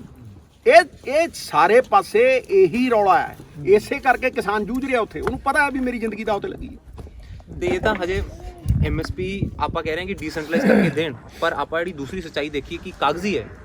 ਸਿਰਫ ਅਕਤੂਬਰ ਤੇ ਨਵੰਬਰ ਦੇ ਮਹੀਨੇ ਜਿਹੜੀ 23 ਫਸਲਾਂ ਤੇ ਇਹਨਾਂ ਨੇ ਐਮਐਸਪੀ ਦਿੱਤੀ ਅੱਛਾ, ਹੈ। ਤੁਸੀਂ ਸੋਚੋ ਵੀ 2 ਫਸਲਾਂ ਦੇ ਉੱਤੇ ਜਿਹੜੀ ਐਮਐਸਪੀ ਏਪੀਐਮਸੀ ਦੀਆਂ ਮੰਡੀਆਂ ਦੇ ਵਿੱਚ ਕਿੰਨਾ ਕੁ ਘਾਟਾ ਪਿਆ ਹੋਊਗਾ ਕਿਸਾਨਾਂ ਨੂੰ। ਏਪੀਐਮਸੀ ਦੀਆਂ ਮੰਡੀਆਂ ਦੇ ਵਿੱਚ ਜਿੱਥੇ ਮੰਡੀਆਂ ਹੈਗੀਆਂ ਨੇ ਉੱਥੇ ਜੀਰੀ ਤੇ ਹੋਰ ਜਿਹੜੀਆਂ 23 ਫਸਲਾਂ ਇਹ ਕਹਿੰਦੇ ਐਮਐਸਪੀ ਹੈ, ਕਿੰਨਾ ਕੁ ਘਾਟਾ 2 ਮਹੀਨਿਆਂ 'ਚ ਪਿਆ ਹੋਊਗਾ ਤੁਸੀਂ ਦੱਸੋ। ਕੋਈ ਹੈ ਕੋਈ 1900 ਕਰੋੜ ਰੁਪਏ ਐਮਐਸਪੀ ਅਨਾਉਂਸ ਕੀਤੀ ਹੋਈ ਫਸਲਾਂ ਤੇ ਏਪੀਐਮਸੀ ਮੰਡੀਆਂ ਦੇ ਵਿੱਚ ਜਿਹੜੀਆਂ ਦੇਸ਼ ਭਰ ਦੀਆਂ ਮੰਡੀਆਂ ਨੇ 1900 ਕਰੋੜ ਰੁਪਇਆ ਕਿਸਾਨ ਨੂੰ ਨੁਕਸਾਨ ਹੋਇਆ ਅਕਤੂਬਰ ਤੇ ਨਵੰਬਰ ਵਿੱਚ ਸਿਰਫ, ਜਿਹੜਾ ਨੀਚੇ ਵਿਕਿਆ। ਤੇ ਉਸ ਤੋਂ ਅੱਗੇ ਆਪਾਂ ਦੂਸਰੀ ਗੱਲ ਦੇਖੀਏ, ਇਹ ਕਾਗਜ਼ੀ ਹੋਣ ਦੇ ਨਾਲ ਨਾਲ ਇਹ ਕਹਿੰਦੇ ਨੇ ਕਿ ਆ ਜਿਹੜੀ ਕਿਸਾਨਾਂ ਨੂੰ ਆਪਾਂ ਬਿਜਲੀ ਦਿੰਦੇ ਆ, ਗਰਾਊਂਡ ਵਾਟਰ ਸਬਸਿਡੀ ਦਿੰਦੇ ਆ, ਵੀ ਇਹ ਬੰਦ ਕਰ ਦਿਓ ਜੀ, ਇਲੈਕਟ੍ਰਿਸਿਟੀ ਅਮੈਂਡਮੈਂਟ ਬਿੱਲ ਲੈ ਕੇ ਆਏ। ਕਿਉਂ? ਕਿਉਂਕਿ ਸਰਕਾਰਾਂ ਬੋਝ ਢਾਉਂਦੀਆਂ ਤੁਹਾਡਾ, ਕਿਉਂਕਿ ਸਰਕਾਰਾਂ ਨੂੰ ਤੁਸੀਂ ਵੋਟਾਂ ਪਾਉਂਦੇ ਹੋ, ਇਸ ਕਰਕੇ ਸਰਕਾਰ ਤੁਹਾਨੂੰ ਸਬਸਿਡੀ ਦਿੰਦੇ ਆ, ਉਹ ਤੁਹਾਡਾ ਬੋਝ ਚੱਕਦੇ ਆ। ਕਿਉਂਕਿ ਸਰਕਾਰ ਇਹ ਜਾਣਦੀ ਹੈ ਕਿ ਐਮਐਸਪੀ ਤਾਂ ਵਾਜਿਬ ਨਹੀਂ ਹੈ, ਉਹਨੂੰ ਤੇ ਪਤਾ ਹੈ। ਸਰਕਾਰ ਇੱਕ ਚੀਜ਼ ਦਾ ਬੋਝ ਆਪਣੇ ਮੋਢੇ ਚੱਕਦੀ ਹੈ, ਸੂਬਾ ਸਰਕਾਰ। ਇਹ ਹੁਣ ਕਿ ਅਸੀਂ ਬਿਜਲੀ ਦਾ ਅਸੀਂ ਚੱਕ ਲੈਂਦੇ ਆ ਭਾਈ, ਕਿਉਂਕਿ ਹੁਣ ਜੇ ਐਮਐਸਪੀ ਵਾਜਿਬ ਹੁੰਦੀ ਤਾਂ ਕਰਨ ਦੀ ਲੋੜ ਨਹੀਂ ਸੀ। ਇਹ ਹੁਣ ਬਿਜਲੀ ਵਾਲਾ ਅਮੈਂਡਮੈਂਟ ਬਿੱਲ ਲਿਆ ਕੇ ਵੀ ਉਹ ਖਤਮ ਕਰ ਦੇਣਗੇ। ਵੀ ਵੇਖੋ ਮਤਲਬ ਫਾਡੀ ਹੈ ਇਹ ਪਰਫਾਰਮੈਂਸ ਦੇ ਵਿੱਚ, ਜੇ ਦੇਣੇ ਹੋਣ ਨਾ ਵੀ ਸਰਕਾਰ ਨੂੰ ਕਿੰਨੇ ਨੰਬਰ ਦੇਣੇ ਆ, ਕਿੰਨੇ ਦੇਵੋਗੇ? ਆ ਦੇ ਆਂਡਾ ਮਾਈਨਸ ਚ ਜਾਊਗਾ। ਮਾਈਨਸ 'ਚ ਜਾਊ। ਮੈਨੂੰ ਇੱਕ ਕਹਾਣੀ ਯਾਦ ਆ ਗਈ, ਸੁਣ ਕੇ ਤੁਸੀਂ ਹੱਸ ਪਓਗੇ। ਉਹ ਇੱਕ ਚੌਧਰੀ ਸੀ, ਉਹ ਘੋੜਿਆਂ ਦੀ ਰੇਸ 'ਚ ਭੱਗ ਗਿਆ, ਉਹਦਾ ਘੋੜਾ ਆਵੇ ਫਾਡੀ। ਅੱਛਾ, ਲੋਕੀ ਪੁੱਛਣ ਚੌਧਰੀ ਸਾਹਿਬ ਤੁਹਾਡਾ ਘੋੜਾ ਕਿਹੜਾ ਹੈ? ਉਹ ਦੇਖੇ ਵੀ ਮੇਰਾ ਘੋੜਾ ਤਾਂ ਪਿੱਛੇ ਟੀਚ ਟੀਚ ਕਰਦਾ ਹੁੰਦਾ, ਉਹ ਦੱਸੇ ਨਾ। ਉਹ ਫੇਰ ਪੁੱਛਣ ਮਹਾਰਾਜ ਚੌਧਰੀ ਸਾਹਿਬ ਤੁਹਾਡਾ ਘੋੜਾ ਕਿਹੜਾ ਹੈ? ਉਹ ਪਾਸੇ ਜਿਹਨੂੰ ਹੋ ਜੇ। ਜਦੋਂ ਅਖੀਰਲਾ ਲੈਪ ਆ ਗਿਆ ਨਾ, ਉਹ ਕਹਿੰਦੇ ਚੌਧਰੀ ਸਾਹਿਬ ਦੱਸਦੇ ਨਹੀਂ ਮਹਾਰਾਜ ਤੁਹਾਡਾ ਘੋੜਾ ਕਿਹੜਾ ਹੈ? ਕਹਿੰਦਾ ਮੇਰਾ ਘੋੜਾ ਉਹ ਜਿਹਨੇ ਸਾਰੇ ਅੱਗੇ ਲਾਏ ਆ। ਹਾਰ ਨਹੀਂ ਮੰਨੀ, ਹਾਰ ਨਹੀਂ ਮੰਨੀ। ਇਹਨੂੰ ਕਹਿੰਦੇ ਨੇ GTU, ਗਿਰੇ ਤਾਂ ਵੀ ਟੰਗ ਉੱਤੇ। ਸਮਝ ਨਹੀਂ ਹੈ? ਇਹ ਗਿਰੇ ਤਾਂ ਵੀ ਟੰਗ ਉੱਤੇ ਹੈ, ਇਹਨਾਂ ਦਾ ਹਿਸਾਬ ਤਾਂ ਇਹ ਉਹ ਹੈ। ਕਿਉਂ ਪੁੱਤਰ? ਅਲਸੀ ਮੈਂ ਵੀ ਖਾਧੀ ਹੈ। ਕਿਉਂ? ਥੋੜੀ ਥੋੜੀ ਚੱਕ ਕੇ ਖਾਧੀ, ਥੋੜੇ ਡੱਬੇ ਚ ਕੱਢ ਕੇ ਖਾਧੀ। ਅੱਛਾ, ਸਵਾਮੀਨਾਥਨ ਤਾਂ ਇਹ ਵੀ ਕਹਿੰਦਾ ਹੈ ਕਿ ਜਿਹੜਾ ਕਿਸਾਨ ਹੈ ਇਹਨੂੰ ਕਰਮਚਾਰੀ ਵਾਂਗ ਵੇਖੋ। ਕਿਉਂ? ਇਹਨੂੰ ਸਰਕਾਰੀ ਕਰਮਚਾਰੀ ਵਾਂਗ ਦੇਖੋ। ਇਹ ਕੋਈ ਆਕੂਪੇਸ਼ਨ ਕਰ ਰਿਹਾ ਹੈ, ਕੋਈ ਵਪਾਰ ਥੋੜੀ ਕਰ ਰਿਹਾ ਹੈ। ਇਹਦੀ ਆਕੂਪੇਸ਼ਨ ਹੈ ਇਹ ਇਸ ਤੋਂ ਇਲਾਵਾ ਕੁਝ ਕਰ ਨਹੀਂ ਜਾਣਦਾ। ਇਹਦਾ ਜ਼ਿੰਦਗੀ ਜੀਣ ਦਾ ਤਰੀਕਾ ਹੈ ਇਹ। It is occupation. ਸਰਕਾਰੀ ਕਰਮਚਾਰੀ ਵਾਂਗ ਇਹਨੂੰ ਦੇਖੋ। ਕਿਉਂ? ਕਿਉਂਕਿ ਸਰਕਾਰੀ ਕਰਮਚਾਰੀ ਨੂੰ TADA ਮਿਲਦਾ। ਕਿਸਾਨ ਨੂੰ ਦਿੰਦੇ ਹੋ? ਦਿੰਦੇ ਹੋ ਕੁਝ? ਸਾਨੂੰ ਤਾਂ ਲਾਗਤ ਨਹੀਂ ਮਿਲਦੀ। ਅੱਛਾ, ਹੁਣ ਤੁਸੀਂ ਉਹਦੀ ਤਾਂ ਲਾਗਤ ਨਹੀਂ ਕੱਢਣ ਦਿੰਦੇ ਉਹਨੂੰ। ਤੁਸੀਂ ਮੈਂ ਤੁਹਾਨੂੰ ਇੱਕ ਉਦਾਹਰਨ ਦਿੰਦਾ। ਦੇਖੋ 1980 ਇੱਕ ਸਰਕਾਰੀ ਕਰਮਚਾਰੀ ਜਿਹੜੀ ਤਨਖਾਹ ਲੈਂਦਾ ਸੀ, ਅੱਜ ਉਹਦੀ ਤਨਖਾਹ 250 ਗੁਣਾ ਵੱਧ ਗਈ। ਹਾਂਜੀ, 250 ਗੁਣਾ ਵੱਧ ਗਈ ਉਹਦੀ ਤਨਖਾਹ, ਤੇ ਜੱਟ ਦੀ MSP 19 ਗੁਣਾ। ਦੁਰ ਫਿੱਟੇ ਮੂੰਹ ਐ ਨਾ ਸਰਕਾਰਾਂ ਦੇ। ਹੈ ਇਹ ਕਿਹੜੀ ਗੱਲ ਕਰਦੀਆਂ ਨੇ? ਮੈਂ ਓਪਨਲੀ ਚੈਲੰਜ ਕਰਦਾ ਇਹਨਾਂ ਨੂੰ ਵੀ ਆਓ ਕਿੱਥੇ ਬੈਠ ਰਹੇ, ਮੇਰੇ ਨਾਲ ਟੇਬਲ ਲਾ ਬੈਠ। ਜੇ ਮੈਂ ਹਰ ਗਿਆ ਰਾਜਨੀਤੀ ਛੱਡੂ। ਤੁਸੀਂ ਕੋਈ ਲੈ ਲਓ, ਮੇਰੀ ਗੱਲ ਨੂੰ ਸੁਣੋ। ਇਹ ਸੈਕਟਰਾਂ ਦੀ ਗੱਲ ਕਰ ਰਹੇ ਤੁਸੀਂ। ਅੱਛਾ, ਤੁਸੀਂ ਕਿਸ ਦੁਕਾਨ ਤੇ ਵਗ ਜਾਓ, ਟੁੱਥਪੇਸਟ ਖਰੀਦ ਲਓ। ਹਾਂਜੀ, ਟੁੱਥਪੇਸਟ ਖਰੀਦ ਲਓ, ਕੰਪਿਊਟਰ ਖਰੀਦ ਲਓ, ਕੱਪੜਾ ਖਰੀਦ ਲਓ। ਇਹ ਕੌਣ ਤੈਅ ਕਰਦਾ ਵੀ ਕਿੰਨੇ ਦੀ ਵੇਚੂ ਜੀ? ਵੇਚਣਾ ਤੈਅ ਕਰਦਾ ਨਾ, ਵੇਚਣਾ ਤੈਅ ਕਰਦਾ। ਕਿਉਂ ਜੀ? ਵੇਚਣਾ ਤਾਂ ਕੰਪਨੀ ਤੈਅ ਕਰਦੀ ਹੈ ਵੀ ਕੰਪਿਊਟਰ ਇੰਨੇ ਦਾ ਵਿਕੂਗਾ ਜੀ। ਇਹ ਤੇ ਜੇ ਉਹ ਕੋਈ ਮਾੜੀ ਮੋਟੀ ਕਮਿਸ਼ਨ ਲੈਂਦਾ ਲਵੇ, ਜਿਹੜਾ ਤਿਆਰ ਕਰਦਾ ਉਹ। ਤੇ ਜਦੋਂ ਜੱਟ ਜਾਂਦਾ ਮਈ ਜੂਨ 'ਚ, ਮੈਂ ਦੱਸਦਾ ਤੁਹਾਨੂੰ, ਮਈ ਜੂਨ 'ਚ ਜਦੋਂ ਟਮਾਟਰ ਦੇਣ ਜਾਂਦਾ, ਉਹਦਾ ਟਮਾਟਰ 3 ਰੁਪਏ ਨੂੰ ਖਰੀਦ ਕੇ, ਜੇ ਉਹਨੇ ਆਪਦਾ ਹੀ ਟਮਾਟਰ ਦੁਬਾਰਾ 2 ਮਹੀਨਿਆਂ ਬਾਅਦ ਖਰੀਦਣਾ ਤਾਂ ਉਹਨੂੰ 60 ਦਾ ਮਿਲਦਾ। ਬੋਲੋ ਸਹੀ ਕਹਿਣਾ ਕਿ ਨਹੀਂ ਕਹਿਣਾ? ਕਹਿਣਾ ਕਿ ਨਹੀਂ? ਇਹ ਕਿਉਂ? ਕਿਉਂਕਿ ਇੱਕ ਤੇ ਉਹਦੇ ਕੋਲ ਪੈਰੀਸ਼ੇਬਲ ਕਮੋਡਿਟੀ ਹੈ। ਪੈਰੀਸ਼ੇਬਲ ਕਮੋਡਿਟੀ ਦਾ ਮਤਲਬ ਹੈ ਜਿਹੜੀ 2 ਦਿਨ ਤੋਂ ਬਾਅਦ ਰੱਖ ਹੀ ਨਹੀਂ ਸਕਦੇ ਤੁਸੀਂ, ਉਹਦੇ ਕੋਲ ਸਟੋਰੇਜ ਹੈ ਨਹੀਂ, ਸਟੋਰੇਜ ਕਪੈਸਿਟੀ ਨਹੀਂ, ਉਹਦੇ ਕੋਲ ਪੈਰੀਸ਼ੇਬਲ ਕਮੋਡਿਟੀ ਹੈ। ਇਸ ਕਰਕੇ ਉਹਦੀ ਮਿਹਨਤ ਨੂੰ 4 ਮਹੀਨੇ ਦੀ ਨੂੰ ਇਹ ਕੋਲਡ ਸਟੋਰਾਂ ਜਾਂ ਪਾ ਕੇ 70 ਰੁਪਏ ਨੂੰ ਵੇਚਦੇ ਆ। ਕਿਉਂ ਪੁੱਤ ਸਹੀ ਹੈ? ਸਹੀ ਹੈ ਜੀ। ਇੱਥੇ ਤਾਂ ਲੀਡਰਸ਼ਿਪ ਦੀ ਗੱਲ ਆਉਂਦੀ ਹੈ ਇਹ ਲੀਡਰ ਕੀ ਹੈ ਭਾਈ? ਲੀਡਰ ਉਹ ਹੈ ਜਿਹੜਾ ਕਮਜ਼ੋਰੀ ਨੂੰ ਤਾਕਤ 'ਚ ਤਬਦੀਲ ਕਰ ਸਕੇ। ਤੇ ਕਮਜ਼ੋਰੀ ਨੂੰ ਤਾਕਤ 'ਚ ਕਿਵੇਂ ਤਬਦੀਲ ਕਰੋਗੇ ਓਏ? ਤਬਦੀਲ ਐਂ ਕਰੋਗੇ ਵੀ ਜੱਟ ਨੂੰ ਕਹੋ ਭਾਈ ਤੈਨੂੰ ਅਸੀਂ ਸਟੋਰੇਜ ਦਿੰਦੇ ਆ, ਇੱਥੇ ਰੱਖ ਆਪਦੇ ਆਲੂ ਤੇਰੇ ਹੀ ਨੇ, ਵੇਚੀ। ਤੇ ਉਹ ਵਿੱਚ ਵਾਲਾ 57 ਰੁਪਏ ਕਿਉਂ ਕਮਾਵੇ ਵੀ? ਤੇ ਉਹ ਆਪਦਾ ਟਮਾਟਰ 3 ਰੁਪਏ ਦਾ ਵੇਚ ਕੇ 60 ਦਾ ਕਿਉਂ ਖਰੀਦੇ? ਇਹ ਸਮਝਿਆ ਜਿੱਦਣ ਇਹ ਸਮਝ ਗਿਆ ਕਿਸਾਨ, ਔਰ ਜਿੱਦਣ ਕਿਸੇ ਲੀਡਰ ਨੇ ਕਿਸਾਨ ਨੂੰ ਇਹ ਕੋਲਡ ਸਟੋਰੇਜ ਦੇ ਤੇ ਕੋਆਪਰੇਟਿਵ ਦੇ ਤੇ ਉਹਦੀ ਏਕਤਾ। ਅੱਜ ਕਿਉਂ ਖੜੇ ਹੋ ਤੁਸੀਂ? ਅੱਜ ਏਕਤਾ ਹੈ, ਅੱਜ ਸਾਰੀਆਂ ਯੂਨੀਅਨਾਂ ਇਕੱਠੀਆਂ ਨੇ। ਅੱਜ ਇਹ ਪੰਜੇ ਉਂਗਲਾਂ ਇਕੱਠੀ ਹੋ ਕੇ ਮੁੱਠੀ ਬਣ ਕੇ ਚਾਹੇ ਬਤੀਸੀ ਕੱਢ ਦਿਓ ਕਿਸੇ ਦੀ ਹੈ। ਤੇ ਜੇ ਇਹੀ ਖਿੰਡ ਜਾਣ, ਇਹ ਖਿੰਡਾ ਕੇ ਏਦਾਂ ਹੀ ਰਾਜ ਕਰਦੇ। ਹੁਣ ਸਰਕਾਰ ਤਾਂ ਕਹਿੰਦੀ ਹੈ ਕਿ ਥੋੜੀ ਜਿਹੜੀਆਂ ਗੱਲਾਂ ਨੇ ਅਸੀਂ ਇੱਕ ਸਵਾਮੀਨਾਥਨ ਦਾ C2 ਫਾਰਮੂਲਾ ਲਾਗੂ ਨਹੀਂ ਕਰ ਸਕਦੇ ਜੀ। ਕੋਈ ਅੰਨ ਦੀ ਇੰਨੀ ਮਹਿੰਗਾਈ ਅੱਜ ਦੇਸ਼ 'ਚ ਗਰੀਬ ਆਦਮੀ ਰੋਟੀ ਨਹੀਂ ਖਾ ਪਾਊ। ਵੇਖੋ ਤੁਸੀਂ ਹੁਣ ਇਹ ਕਹਿੰਦੇ ਆ ਨਾ, ਇਹੀ ਕਹਿੰਦੇ ਆ ਨਾ, ਸਟੇਟਮੈਂਟ ਆਈ ਹੈ ਆਖੇ ਜੀ ਅਸੀਂ C2 ਫਾਰਮੂਲਾ ਸਵਾਮੀਨਾਥਨ ਦਾ ਇਸ ਕਰਕੇ ਲਾਗੂ ਨਹੀਂ ਕਰਦੇ ਬਈ ਜੀ ਜੇ ਅਸੀਂ ਲਾਗੂ ਕਰਤਾ ਤੇ ਅੰਨ ਇੰਨਾ ਮਹਿੰਗਾ ਹੋ ਜਾਊਗਾ ਗਰੀਬ ਆਦਮੀ ਰੋਟੀ ਨਹੀਂ ਖਾ ਸਕੂਗਾ। ਜਿਹੜਾ ਸਾਡਾ PDS ਚੱਲਦਾ ਜਿੱਥੋਂ ਇੱਥੋਂ ਸਸਤੇ ਅਨਾਜ ਲੈ ਕੇ ਦਿੰਦੇ ਆ, ਗਰੀਬ ਆਦਮੀ ਰੋਟੀ ਨਹੀਂ ਖਾ ਸਕੂ। ਤੇ ਦੂਜੇ ਪਾਸੇ ਇਹੀ ਸਰਕਾਰ ਐਸੈਂਸ਼ੀਅਲ ਕਮੋਡਿਟੀ ਦੇ ਵਿੱਚ ਸੋਧ ਕਰਕੇ ਇਹਨਾਂ ਵੱਡੇ ਪੂੰਜੀਪਤੀਆਂ ਨੂੰ ਕਹਿੰਦੀ ਹੈ 50 ਗੁਣਾ ਵੇਚੋ 100 ਗੁਣਾ ਵੇਚੋ। ਦੇਖੋ 50 ਗੁਣਾ ਵੇਚੋ 100 ਗੁਣਾ ਵੇਚੋ। ਇਹ ਸੇਬ ਚੁੱਕਦੇ ਆ ਉੱਥੋਂ ਸਾਲ ਰੱਖ ਕੇ ਅੱਗੇ ਸੇਬ 100 ਗੁਣਾ ਵੇਚਦੇ ਆ। ਉਦੋਂ ਮਹਿੰਗਾਈ ਨਹੀਂ ਆਉਂਦੀ ਹੈ, ਆਪਦੀ ਵਾਰੀ ਆਉਂ। ਬਸ ਇਹ 2 ਬੰਦਿਆਂ ਦੇ ਪੱਲੇ ਸਰਕਾਰਾਂ ਬਣ ਰਹੇ ਆ। ਕਿਉਂ ਬਈ ਗੱਲ ਠੀਕ ਹੈ? ਬਿਲਕੁਲ। ਜਿਹੜੀ ਆ ਆਪਣਾ ਫੂਡ ਸਿਕਿਉਰਿਟੀ ਜਾਂ MSP ਦੀ PDS ਦੀ ਗੱਲ ਕਰਦੇ ਆ, ਇਹ ਅਸਲ ਵਿੱਚ ਗਰੀਬ ਆਦਮੀ ਦੀ ਰੀੜ੍ਹ ਦੀ ਹੱਡੀ ਹੈ। ਕਿਉਂਕਿ ਕਿਸਾਨ ਤੋਂ ਉਹ ਸਰਕਾਰੀ ਖਰੀਦ ਕਰਦੇ ਨੇ, ਇੱਕ ਸਪਲਾਈ ਚੇਨ ਬਣਾਉਂਦੇ ਨੇ। 80 ਕਰੋੜ ਲੋਕਾਂ ਨੂੰ ਤਾਂ PDS ਰਾਹੀਂ ਅੰਨ ਜਾਂਦਾ, ਫਿਰ ਉਹ ਸਸਤਾ ਅੰਨ ਸਾਰੇ ਸਮਾਜ ਨੂੰ ਦਿੰਦੇ ਨੇ ਅੱਗੇ। ਇਹਨਾਂ ਨੂੰ ਜੇ FCI ਅੰਦਰ ਲੱਗਦਾ ਹੈ ਕਿ ਉਹ ਇਨਐਫੀਸ਼ੀਐਂਟ ਹੈ ਜੀ, ਉੱਥੇ ਚੋਰੀ ਹੁੰਦੀ ਹੈ, ਉੱਥੇ 40% ਅੰਨ ਖਰਾਬ ਹੁੰਦਾ ਹੈ। ਜੇ ਕਹਿੰਦੇ ਨੇ FCI 'ਚ ਕਰਪਸ਼ਨ ਵੀ ਹੈ, ਤੇ FCI ਨੂੰ ਪਰਫਾਰਮ ਕਰਨ, ਬਲਕਿ ਉਹਨੂੰ ਐਕਸਪੈਂਡ ਕਰਨ ਕਿ ਉਹ ਹੋਰ ਫਸਲਾਂ ਚੱਕਣ, ਦਾਲਾਂ ਚੱਕਣ, ਆਇਲ ਸੀਡ ਚੱਕਣ, ਸਬਜ਼ੀਆਂ ਚੱਕਣ, ਫਰੂਟ ਚੱਕਣ, ਉਹ ਵੀ MSP ਤੇ ਚੱਕਣ। ਇਹ ਤਾਂ ਰੀੜ ਦੀ ਹੱਡੀ ਤੋੜਦੇ ਤੁਹਾਡੀ। ਇਹ ਤਾਂ ਉਲਟਾ ਉਹਦੀ ਰੀੜ ਦੀ ਹੱਡੀ ਤੋੜਨ ਲੱਗੇ। ਪਹਿਲਾਂ ਡੀਮੋਨੇਟੇਸ਼ਨ ਲਿਆ ਕੇ ਇਹਨਾਂ ਨੇ ਗਰੀਬ ਬੰਦਾ ਮਾਰਿਆ। ਇਨਫਾਰਮਲ ਇਕਨੋਮੀ ਕੀ ਹੈ? ਕੋਈ 200 ਕਮਾਉਂਦਾ, ਕੋਈ ਚਾਹ ਵਾਲਾ 400 ਕਮਾਉਂਦਾ, ਉਹ ਕਦੇ ਬਲੈਕਮੇਲ ਕਰਦਾ, ਕੋਈ ਕਿਤੇ ਬਲੈਕ ਮਨੀ ਰੱਖਦਾ। ਉਹ ਤੁਸੀਂ ਦੱਸੋ, ਇੱਕ ਕਿਸਾਨ ਜਦੋਂ ਲੇਬਰ ਰੱਖਦਾ ਉਹਨੂੰ ਕਿਸੇ ਨੂੰ 300 ਦਿੰਦੇ ਆ, ਕਿਸੇ ਨੂੰ 400 ਦਿੰਦੇ ਆ, ਉਹ ਬਲੈਕ ਮਨੀ ਵਾਲਾ? ਉਹ ਮਾਰਤੇ। GST ਆਈ, ਵਪਾਰੀ ਮਾਰਤੇ। ਹੁਣ ਇਹ ਕਾਲੇ ਕਾਨੂੰਨਾਂ ਨਾਲ ਕਿਸਾਨ ਮਾਰ ਦੇਣਗੇ। ਮੈਂ ਤੁਹਾਨੂੰ ਗਰੰਟੀ ਦੇ ਦੇਣਾ ਕਿਸਾਨ ਮਾਰ ਦੇਣਗੇ। ਨਹੀਂ ਕਿਸਾਨ ਤਾਂ ਮਰੇ ਜੀ, ਬਿਲਕੁਲ ਖਤਮ ਕਰ ਮਰਿਆ ਤਾਂ ਅੱਗੇ ਸੀਗਾ, ਵਧੇਰੇ ਹੁਣ ਮਾਰ ਦੇਣਾ ਇਹਨੇ ਬਿਲਕੁਲ ਖਤਮ ਕਰ ਦੇਣਾ। ਇਸ ਕਰਕੇ ਜੇ ਆਪਾਂ ਲੜਾਂਗੇ ਨਹੀਂ ਤੇ ਇਹ ਗਿਆ, ਇਹ ਮੇਲਾ ਮੁਕਾ ਦੇਣਗੇ। ਅਸਲ ਵਿੱਚ ਕਿਸਾਨੀ ਹੈ ਨਾ ਜਿਹੜੀ, ਅੱਛਾ ਜੀ, ਇਹ ਦੇਸ਼ ਦੀ 50% ਆਬਾਦੀ ਦਾ ਸਿੱਧੀ ਰੋਜ਼ਗਾਰ ਹੈ। 50% ਆਬਾਦੀ ਦਾ ਤਾਂ ਸਿੱਧੇ ਘਰੇ ਪੈਸੇ ਆਉਂਦੇ ਨੇ ਇਹਦੇ ਨਾਲ। ਉਹਨਾਂ ਦੇ ਬੱਚੇ ਸਕੂਲ ਪੜ੍ਹਨ ਜਾਂਦੇ ਨੇ, ਉਹਨਾਂ ਦਾ ਮੈਡੀਕਲ ਦਾ ਖਰਚਾ, ਉਹਨਾਂ ਦਾ ਹਰ ਚੀਜ਼ ਜ਼ਿੰਦਗੀ ਕਿਸਾਨੀ ਤੋਂ ਚੱਲਦੀ ਹੈ। 50% ਆਬਾਦੀ ਤਾਂ ਸਿੱਧੇ ਤੌਰ ਤੇ ਤੋਂ ਚੱਲਦੀ ਹੈ। ਹੁਣ ਤੁਸੀਂ ਉਹਨਾਂ ਨੂੰ ਜਦੋਂ ਉਹਨਾਂ ਦੀ ਲਾਗਤ ਹੀ ਵਾਪਸ ਨਹੀਂ ਮੋੜੋਗੇ, ਕਰਜ਼ਾਈ ਤਾਂ ਉਹਨੇ ਹੋਣਾ ਹੀ ਹੈ। ਅੱਛਾ, ਫਿਰ ਇਹ ਕਹਿੰਦੇ ਨੇ ਜੀ ਅਸੀਂ 6000 ਰੁਪਏ ਸਾਲ ਦੇ ਦਾਂਗੇ, 500 ਰੁਪਏ ਮਹੀਨਾ। ਅੱਛਾ ਮੈਨੂੰ 6000 ਰੁਪਏ ਸਾਲ, ਉਹਨੂੰ ਕਹੋ ਭਾਈ ਕਿਸਾਨ ਤੋਂ ਲੈ ਲਓ 500 ਰੁਪਏ ਮਹੀਨਾ, ਉਹ ਦੇ ਦੂ ਤੁਹਾਨੂੰ, ਤੁਸੀਂ ਆਪਦੀ ਕੁੜੀ ਦਾ ਵਿਆਹ ਕਰ ਲਿਓ। ਦੇਖੋ ਤੁਸੀਂ ਮੇਰੀ ਗੱਲ ਨੂੰ ਸਮਝੋ, ਕਿੱਡੀ ਜਲੀਲ, ਮਤਲਬ ਕਿੱਡਾ ਜਲੀਲ ਕਰਦੇ ਆ। 6000 ਤੇ ਬੜਾ ਵਧੀਆ ਲੱਗਦਾ। ਔਰ ਤੁਸੀਂ ਦੇਖ ਲਿਓ ਪ੍ਰਧਾਨ ਮੰਤਰੀ ਹੁਣ ਅਨਾਉਂਸ ਕਰੂ ਇਹ ਵੀ ਜੀ ਅਸੀਂ ਤਾਂ ਸਿੱਧਾ 6000 ਰੁਪਏ, ਦੇਖਣ ਨੂੰ 6000 ਰੁਪਏ ਬੜਾ ਲੱਗਦਾ। ਉਹਨੂੰ ਇਹ ਪੁੱਛੋ ਵੀ ਮਹੀਨੇ ਦਾ 500 ਰੁਪਏ ਬਣਦਾ ਤੇ ਦਿਹਾੜੀ ਵਾਲਾ ਜਦੋਂ ਪੰਜਾਬ ਦੇ ਵਿੱਚ ਖੜਦਾ ਨਾ, ਸ਼ਾਮ ਨੂੰ 400-500 ਜੇਬ 'ਚ ਪਾ ਕੇ ਜਾਂਦਾ। ਕੋਈ ਸ਼ੱਕ ਨਹੀਂ। ਆੜ ਦੀ ਦੁਕਾਨ ਦੇ ਉੱਤੇ ਅੱਧਾ ਦਿਨ ਕੰਮ ਕਰਕੇ 300 ਰੁਪਏ ਜੇਬ 'ਚ ਪਾ ਕੇ, ਤੁਸੀਂ ਕਿਸਾਨ ਨੂੰ ਇੱਕ ਮਹੀਨੇ ਦਾ 500 ਰੁਪਏ ਦੇ ਰਹੇ ਹੋ। ਇਸ ਤੋਂ ਵੱਡਾ ਅਪਰਾਧ ਤੁਸੀਂ ਕੀ ਕਰੋਗੇ? ਇਸ ਤੋਂ ਵੱਡਾ ਅਪਮਾਨ ਤੁਸੀਂ ਪੰਜਾਬ ਦਾ ਕੀ ਕਰੋਗੇ ਓਏ? ਹੈ ਇਹ ਤਾਂ CBC ਦੀ ਜਾਊ ਜੀ, ਇੱਕ ਕੁਕੜੀ ਰੱਖ ਕੇ ਦਾਂਡੇ ਗਿਣਨੇ ਪੈਣਗੇ ਵਿੱਚ 500 ਦੇ ਕਿੰਨੇ ਆਉਂਦੇ ਮਹੀਨੇ 'ਚ। ਇਹ ਗੱਲ ਠੀਕ ਹੈ। ਕਰਜ਼ ਵੀ ਅਮੀਰਾਂ ਦਾ ਮਾਫ ਕੀਤਾ, ਗਰੀਬਾਂ ਨੂੰ ਕਿਸੇ ਨੂੰ ਕੁਝ ਨਹੀਂ ਕੀਤਾ ਇਹਨਾਂ ਨੇ, ਸਰਕਾਰਾਂ ਨੇ। ਤੁਸੀਂ ਇਹ ਗੱਲ ਦੇਖੋ, ਸਰਦਾਰ 972,000 ਕਰੋੜ ਰੁਪਇਆ ਮਾਫ ਕੀਤਾ ਸੀ। ਇਹਨਾਂ ਨੂੰ ਪੁੱਛੋ 1 ਰੁਪਈਆ ਮਾਫ ਕੀਤਾ? ਜ਼ੀਰੋ। 1 ਰੁਪਈਆ ਕਿਹਦਾ ਮਾਫ ਕਰਦੇ ਪਤਾ?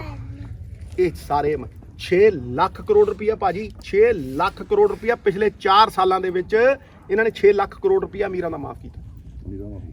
6 ਲੱਖ ਕਰੋੜ ਰੁਪਇਆ ਕਿਸਾਨ ਨੂੰ ਪੰਜੀ ਦਿੱਤੀ ਹੋਵੇ, ਮੈਨੂੰ ਨੀਵੇਂ ਥਾਂ ਪਾਇਓ। ਤੇ ਉਹ ਅਮੀਰਾਂ ਨੂੰ ਕਦੇ ਆ ਨਹੀਂ ਪੁੱਛਿਆ ਵੀ ਤੁਹਾਨੂੰ 6 ਲੱਖ ਕਰੋੜ ਦਾ ਅਸੀਂ ਇਨਸੈਂਟਿਵ ਕਹਿ ਕੇ ਦੇ ਰਹੇ ਹਾਂ, ਕਿਸਾਨ ਨੂੰ ਤਾਂ ਸਬਸਿਡੀ ਦਿੰਦੇ ਆ, ਸਬਸਿਡੀ ਕਹਿ ਕੇ ਦਿੰਦੇ ਆ। ਤੁਸੀਂ ਨੌਕਰੀ ਦਿੰਦੇ ਹੋ ਵੀ ਤੁਸੀਂ ਇਨਸੈਂਟਿਵ ਨਾਲ ਕਦੇ ਕਿਸੇ ਨੂੰ ਰੋਜ਼ਗਾਰ ਦਿੱਤਾ? ਕਿੰਨੇ ਲੋਕਾਂ ਨੂੰ ਰੋਜ਼ਗਾਰ ਦਿੱਤਾ ਭਾਈ ਤੁਸੀਂ? ਉਹ ਤਾਂ ਮਸ਼ੀਨਾਂ ਲਾ ਲਾ ਕੇ ਫੈਕਟਰੀਆਂ ਲਾ ਰਹੇ ਨੇ, ਸਾਰਾ ਟੈਕਸ ਆਪ ਕਮਾ ਰਹੇ ਨੇ। ਅੱਛਾ, ਕਿਸਾਨ ਜਿਹੜਾ 50% ਦੇਸ਼ ਦੀ ਆਬਾਦੀ ਜਿੱਥੇ ਰੋਜ਼ਗਾਰ ਕਮਾਉਂਦੀ ਹੈ, ਜਿੰਨਾ ਘਰ ਚਲਾਉਂਦੀ ਹੈ, ਉਹਨੂੰ ਤੁਸੀਂ ਜ਼ੀਰੋ ਮਾਫ ਕਰਦੇ ਹੋ। ਅੱਛਾ, ਉਹ 50% ਆਬਾਦੀ ਇਕੱਲੀ ਆਪ ਨਹੀਂ ਖਾਂਦੀ। ਤੁਸੀਂ ਦੇਖੋ, ਜਦੋਂ ਤੁਸੀਂ 50% ਦੋ ਲੋਕਾਂ ਦੇ ਹੱਥ 'ਚ ਪੈਸੇ ਦੇਣ ਦੀ ਜਗ੍ਹਾ ਜੋ ਤੁਸੀਂ 50% ਆਬਾਦੀ ਨੂੰ ਉਹਨਾਂ ਦੇ ਹੱਕ ਦੇ ਪੈਸੇ ਦੋਗੇ, ਇਕਨੋਮੀ ਖੜੀ ਹੋ ਜਾਂਦੀ ਹੈ। ਤੁਹਾਡੇ ਪਿੰਡਾਂ 'ਚ, ਛੋਟੇ ਸ਼ਹਿਰਾਂ 'ਚ ਥੋੜੇ ਵਪਾਰ ਚੱਲਣਗੇ, ਛੋਟੀਆਂ ਦੁਕਾਨਾਂ ਚੱਲਣਗੀਆਂ, ਕੋਈ ਕੱਪੜੇ ਖਰੀਦੂ, ਕੋਈ ਜੁੱਤੇ ਖਰੀਦੂ, ਕਿਹਨੇ ਬਾਹਰੋਂ ਸਮਾਨ ਮੰਗਾਣਾ ਹੈ? ਖਰੀਦਣ ਦੀ ਕਪੈਸਿਟੀ ਵਧੀ ਜਦੋਂ ਪੈਸੇ ਆਉਂਦੇ ਆ। ਅਗਲਾ ਕੋਈ ਇੱਥੇ ਤੇ ਸ਼ੈਵਰਲੈਟ ਗੱਡੀ ਥੋੜਾ ਖਰੀਦਣੀ ਹੈ ਕਿਸੇ ਨੇ, ਅਗਲਾ ਜਾ ਕੇ ਜੁੱਤੇ ਖਰੀਦੂ, ਸ਼ਾਲ ਖਰੀਦੂ, ਕੋਈ ਸ਼ਾਲ ਖਰੀਦੂ। ਤੁਹਾਨੂੰ ਮੈਂ ਇੱਕ ਗੱਲ ਹੋਰ ਦੱਸਦਾ, ਜਦੋਂ ਮੰਦੀ ਆਈ ਨਾ ਅਮਰੀਕਾ 'ਚ, ਉਹ ਪ੍ਰੈਜ਼ੀਡੈਂਟ ਰੂਜ਼ਵੈਲਟ ਸੀ, ਉਹਨੇ ਸਿਰਫ ਸੜਕਾਂ ਬਣਾ ਕੇ ਇਕਨੋਮੀ ਖੜੀ ਕਰਤੀ ਸੀ। ਕਿਉਂ? ਕਿਉਂਕਿ ਉਹਦੇ ਨਾਲ ਜਿਹੜੇ ਉੱਚੇ ਸੈਕਟਰ ਨੇ ਇਕਨੋਮੀ ਦੇ, ਉਹ ਵੱਧਦੇ ਨੇ, ਲੋਕਾਂ ਕੋਲ ਖਰੀਦਣ ਦੀ ਕਪੈਸਿਟੀ ਬਣਦੀ ਹੈ। 4 ਪੈਸੇ ਆਉਣਗੇ ਤਾਂ ਹੀ ਤਾਂ ਖਰੀਦਣਗੇ। ਆਹ ਮੌਲਾਂ ਖੜੀਆਂ ਪਈਆਂ ਨੇ, ਸਭ ਕੁਝ ਖੜਾ ਪਿਆ, ਹਰ ਚੀਜ਼ ਖੜੀ ਪਈ ਹੈ। ਇਹ ਮਤਲਬ ਪਾਟੇ ਖਾਂ ਹਮਨੇ ਇਹ ਕਰ ਦਿਆ, ਹਮਨੇ ਉਹ ਕਰ ਦਿਆ।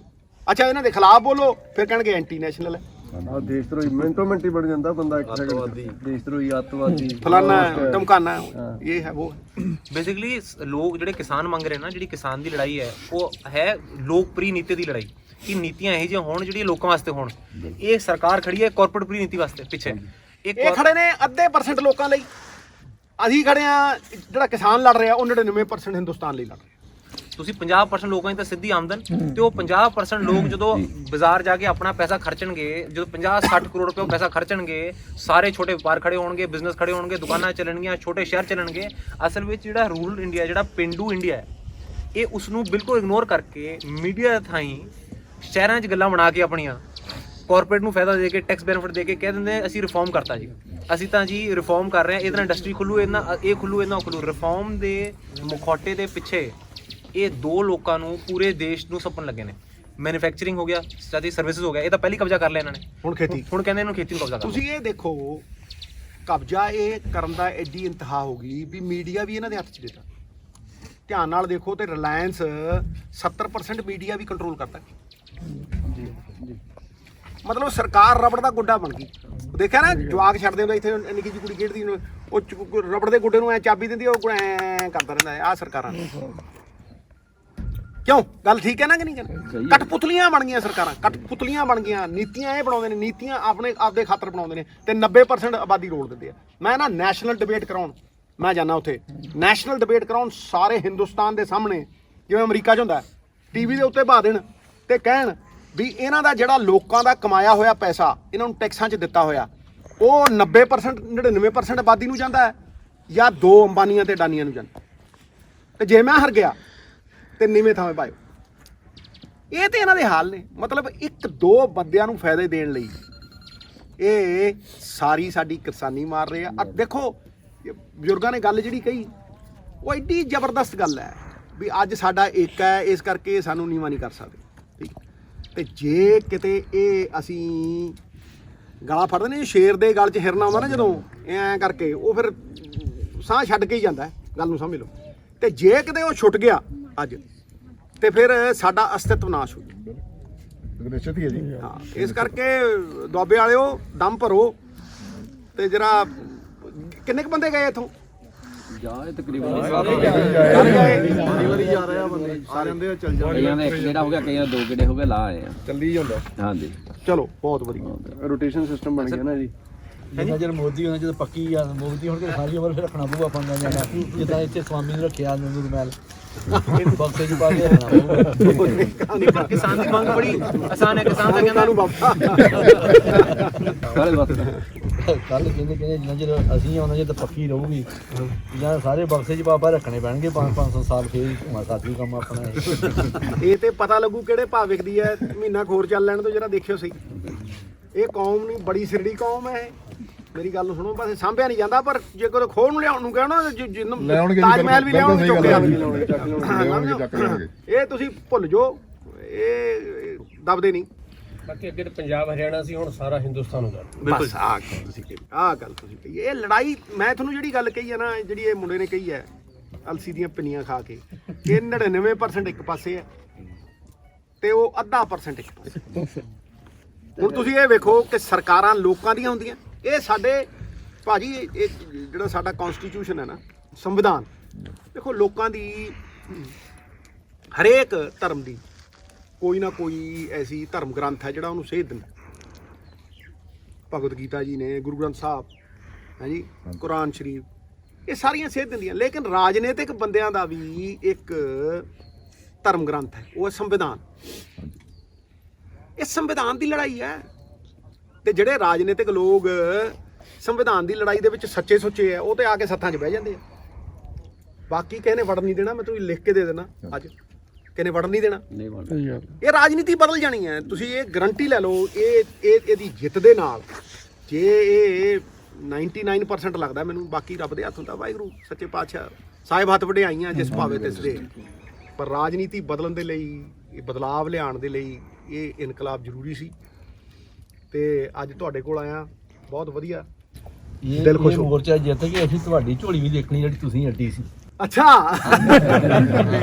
ਦੇਖੋ ਉਧਰ ਵੀ ਹੋਣਾ। ਇੱਕ ਗੱਲ ਸੁਣੋ, ਹਾਂਜੀ, ਮੈਂ ਆਪਣੀ ਸਾਰੀ ਜ਼ਿੰਦਗੀ 'ਚ ਇੱਕ ਗੱਲ ਮੰਨੀ ਕਿ ਬਿਨ ਮੰਗੇ ਮੋਤੀ ਮਿਲਦੇ ਆ, ਮੰਗ ਕੇ ਭੀਖ ਨਹੀਂ ਮਿਲਦੀ। ਬਿਲਕੁਲ ਗੱਲ ਸਹੀ ਹੈ। ਬਿਲਕੁਲ ਲੇਕਿਨ ਮੈਨੂੰ ਇਸ ਗੱਲ ਦਾ ਫਖਰ ਹੈ ਕਿ ਮੈਂ ਗੁਰੂ ਦੇ ਇਨਸਾਫ ਦੇ ਲਈ ਆਪਣੀ ਝੋਲੀ ਕੱਢੀ, ਇਸ ਗੱਲ ਦਾ ਫਖਰ ਹੈ। ਅਸੀਂ ਝੋਲੀ 'ਚ ਵੇਖਣਾ ਵੀ ਪਈ ਖੈਰ ਕਿ ਨਹੀਂ ਪਈ, ਜੇ ਨਹੀਂ ਪਈ ਤਾਂ ਅਸੀਂ ਤੁਹਾਡੇ ਨਾਲ ਖੜੇ ਆ, ਖੈਰ ਆਪਾਂ ਲੈਣੀ ਹੈ। ਠੀਕ ਹੈ, ਠੀਕ ਹੈ। ਇਹ ਵੀ ਗੱਲ ਠੀਕ ਹੈ, ਦੁਨੀਆ ਮੰਨੇ ਜ਼ੋਰਾਂ ਨੂੰ, ਕੋਈ ਨਾ ਮੰਨੇ ਕਮਜ਼ੋਰਾਂ ਨੂੰ। ਹਾਂਜੀ ਹਾਂਜੀ ਬਿਲਕੁਲ ਜੀ, ਇਹ ਤੇ ਗੁਰੂ ਸਾਹਿਬ ਨੇ ਹੀ ਮਿਹਰ ਕਰਦੇ ਨੇ। ਸੋ ਮਿੱਤਰ ਪਿਆਰਿਓ, ਬਹੁਤ ਵਧੀਆ, ਦਿਲ ਖੁਸ਼ ਹੋ ਗਿਆ। ਬਜ਼ੁਰਗਾਂ ਦਾ ਆਸ਼ੀਰਵਾਦ ਲਿਆ ਮੈਂ, ਬਜ਼ੁਰਗ ਹੁਣੇ ਆਏ ਲੱਗ ਕਰੀ ਪੈਣਾ ਬਜ਼ੁਰਗੋ, ਆਸ਼ੀਰਵਾਦ ਦਿਓ। ਸਾਨੂੰ ਦੱਸੇ ਲੇਟ ਆ ਨਾ ਫਿਰ ਅਸੀਂ ਤੇ ਆਪ ਜਾਣ ਨੂੰ ਤਿਆਰ ਸੀ, ਪਰ ਹੁਣ ਅਸੀਂ ਜਾਣ ਵਾਲੇ ਨਹੀਂ। ਨਾ ਤੁਸੀਂ ਆਸ਼ੀਰਵਾਦ ਹੀ ਦਿਆ ਕਰੋ, ਤੁਹਾਡਾ ਆਸ਼ੀਰਵਾਦ ਹੀ ਬੜਾ ਤਗੜਾ ਹੈ। ਆਸ਼ੀਰਵਾਦ ਤਾਂ ਬਹੁਤ ਦਿਆਂਗੇ। ਹੈਂ? ਲਓ ਫਿਰ ਰਵਾਨਗੀ ਕਰੀਏ, ਇਜਾਜ਼ਤ ਹੈ। ਚੰਗਾ ਭਾਜੀ, ਕੰਨਿਆ ਬਹੁਤ ਵਧੀਆ ਗੱਲ ਆ ਜੀ। ਮੈਂ ਗੱਲਾਂ ਹੀ ਮਾਰਦਾ ਰਹੂੰਗਾ, ਇਦਾਂ ਪੰਜਾਬ 'ਚ ਫਿਰਦਾ ਰਹੂੰਗਾ, ਕਿਤੇ ਨਾ ਕਿਤੇ ਕੋਈ ਗੱਲ। ਕਈ ਵਾਰੀ ਆ ਸੱਥਾਂ 'ਚ ਗੱਲਾਂ ਨਹੀਂ ਮਿਲਦੀਆਂ ਜਿਹੜੀਆਂ ਤੁਸੀਂ ਅੱਜ ਦੱਸੀਆਂ ਵਾ ਸਾਨੂੰ। ਮੈਂ ਕਿਹਾ ਜਦੋਂ ਤੁਸੀਂ ਲੜੋਗੇ ਨਾ ਸੱਥਾਂ 'ਚ, ਜਦੋਂ ਤੁਸੀਂ ਲੜੋਗੇ, ਆਵਾਜ਼ ਤੁਹਾਡੀ ਹੈ, ਤੁਹਾਡੀ ਆਵਾਜ਼ ਬੁਲੰਦ ਹੈ। ਜਦੋਂ ਤੁਹਾਡੀ ਆਵਾਜ਼ 'ਚ ਹੀ ਰੱਬ ਦੀ ਆਵਾਜ਼ ਹੈ। ਜਦੋਂ ਤੁਸੀਂ ਜਾ ਕੇ ਚਾਹ ਦੀਆਂ ਦੁਕਾਨਾਂ ਤੇ ਇਹ ਗੱਲਾਂ ਕਰੋਗੇ, ਇਹ ਫੈਲੂ। ਇੱਕ ਕਿਸਾਨ ਜਿਹੜਾ ਹਰ ਇੱਕ ਨੂੰ ਰੋਟੀ ਦਿੰਦਾ, ਉਹ ਧੱਕੇ ਖਾਣ ਡਿਆ ਅੱਜ, ਤੇ ਫੇਰ ਸਰਕਾਰਾਂ ਤੇ ਜੂੰ ਕਿਉਂ ਨਹੀਂ ਸਰਕਦੀ? ਅੱਤ ਖੁਦਾ ਦਾ ਵੈਰ, ਜਦੋਂ ਇਹ ਰੱਬ ਦੀ ਕੁਰਲਾਈ ਆਵਾਜ਼ ਜਿਹੜੀ ਇਹ ਨਿਕਲਦੀ ਹੈ ਨਾ, ਮੂਵਮੈਂਟ, ਜਦੋਂ ਇਹ ਨਿਕਲੀ ਹੈ ਤੇ ਰੱਬ ਸੁਣੂਗਾ। ਇਹ ਵਾਹਿਗੁਰੂ ਨੇ ਨੇਪਰੇ ਚਾੜ ਦੇਣਾ। ਤੁਸੀਂ ਬੋਲੇ ਸੋ ਨਿਹਾਲ, ਸਤਿ ਸ੍ਰੀ ਅਕਾਲ। ਬੋਲੇ ਸੋ ਨਿਹਾਲ, ਸਤਿ ਸ੍ਰੀ ਅਕਾਲ। ਦੇਖੋ ਖਾਲਸ ਗੱਲਾਂ ਕੀਤੀਆਂ ਆਪਾਂ, ਤਾਂ ਹੀ ਤੇ ਖਾਲਸੇ ਵੱਜਦੇ ਆ। ਚੰਗਾ ਭਾਜੀ, ਚੰਗਾ ਜੀ ਮਿੱਤਰ ਪਿਆਰਿਓ, ਚੰਗਾ। ਚਾਹ ਗਈ ਆ ਜੀ। ਮੈਂ ਕਿਹਾ ਚਾਹ ਵੀ ਪੀਾਂਗੇ, ਸਲੂਕਾ ਲਾ ਕੇ, ਤਾਂ ਠੰਡ ਬੜੀ ਹੈ। ਚੰਗਾ ਜੀ, ਮਿੱਤਰ ਪਿਆਰੇ, ਠੀਕ ਹੈ ਜੀ, ਬੈਠ ਕੇ ਠੰਡ ਬੈਠ ਕੇ ਲਾਉਣਾ ਵਾਲਾ ਕਲੱਬ ਜਾਂਦਾ। ਕੀ ਹਾਲ ਚਾਲ ਨੇ? ਹੋਰ ਵਾਹ, ਕੀ ਬਾਤ ਹੈ, ਤੇਰੀ ਪਰਸਨੈਲਿਟੀ ਦੇਖ ਕੇ ਖੁਸ਼ ਹੋ ਗਿਆ। ਵਿਆਹ ਨਹੀਂ ਜੀ, ਨਹੀਂ। ਤਾਂ ਹੀ ਮੁੱਛਾਂ ਖੜੀਆਂ। ਵੀਜ਼ਾ ਜੀ, ਵੀਜ਼ਾ। ਬਹੁਤ ਦਿਲ ਖੁਸ਼ ਹੋ ਗਿਆ। ਚੰਗਾ ਜੀ, ਥੈਂਕ ਯੂ। ਚੰਗਾ ਭਾਜੀ, ਚੰਗਾ। ਬਦਾਮ ਖਾਣਾ ਓਏ, ਖਾਣਾ ਹੈ? ਠੀਕ। ਚੰਗਾ ਭਾ, ਚੰਗਾ।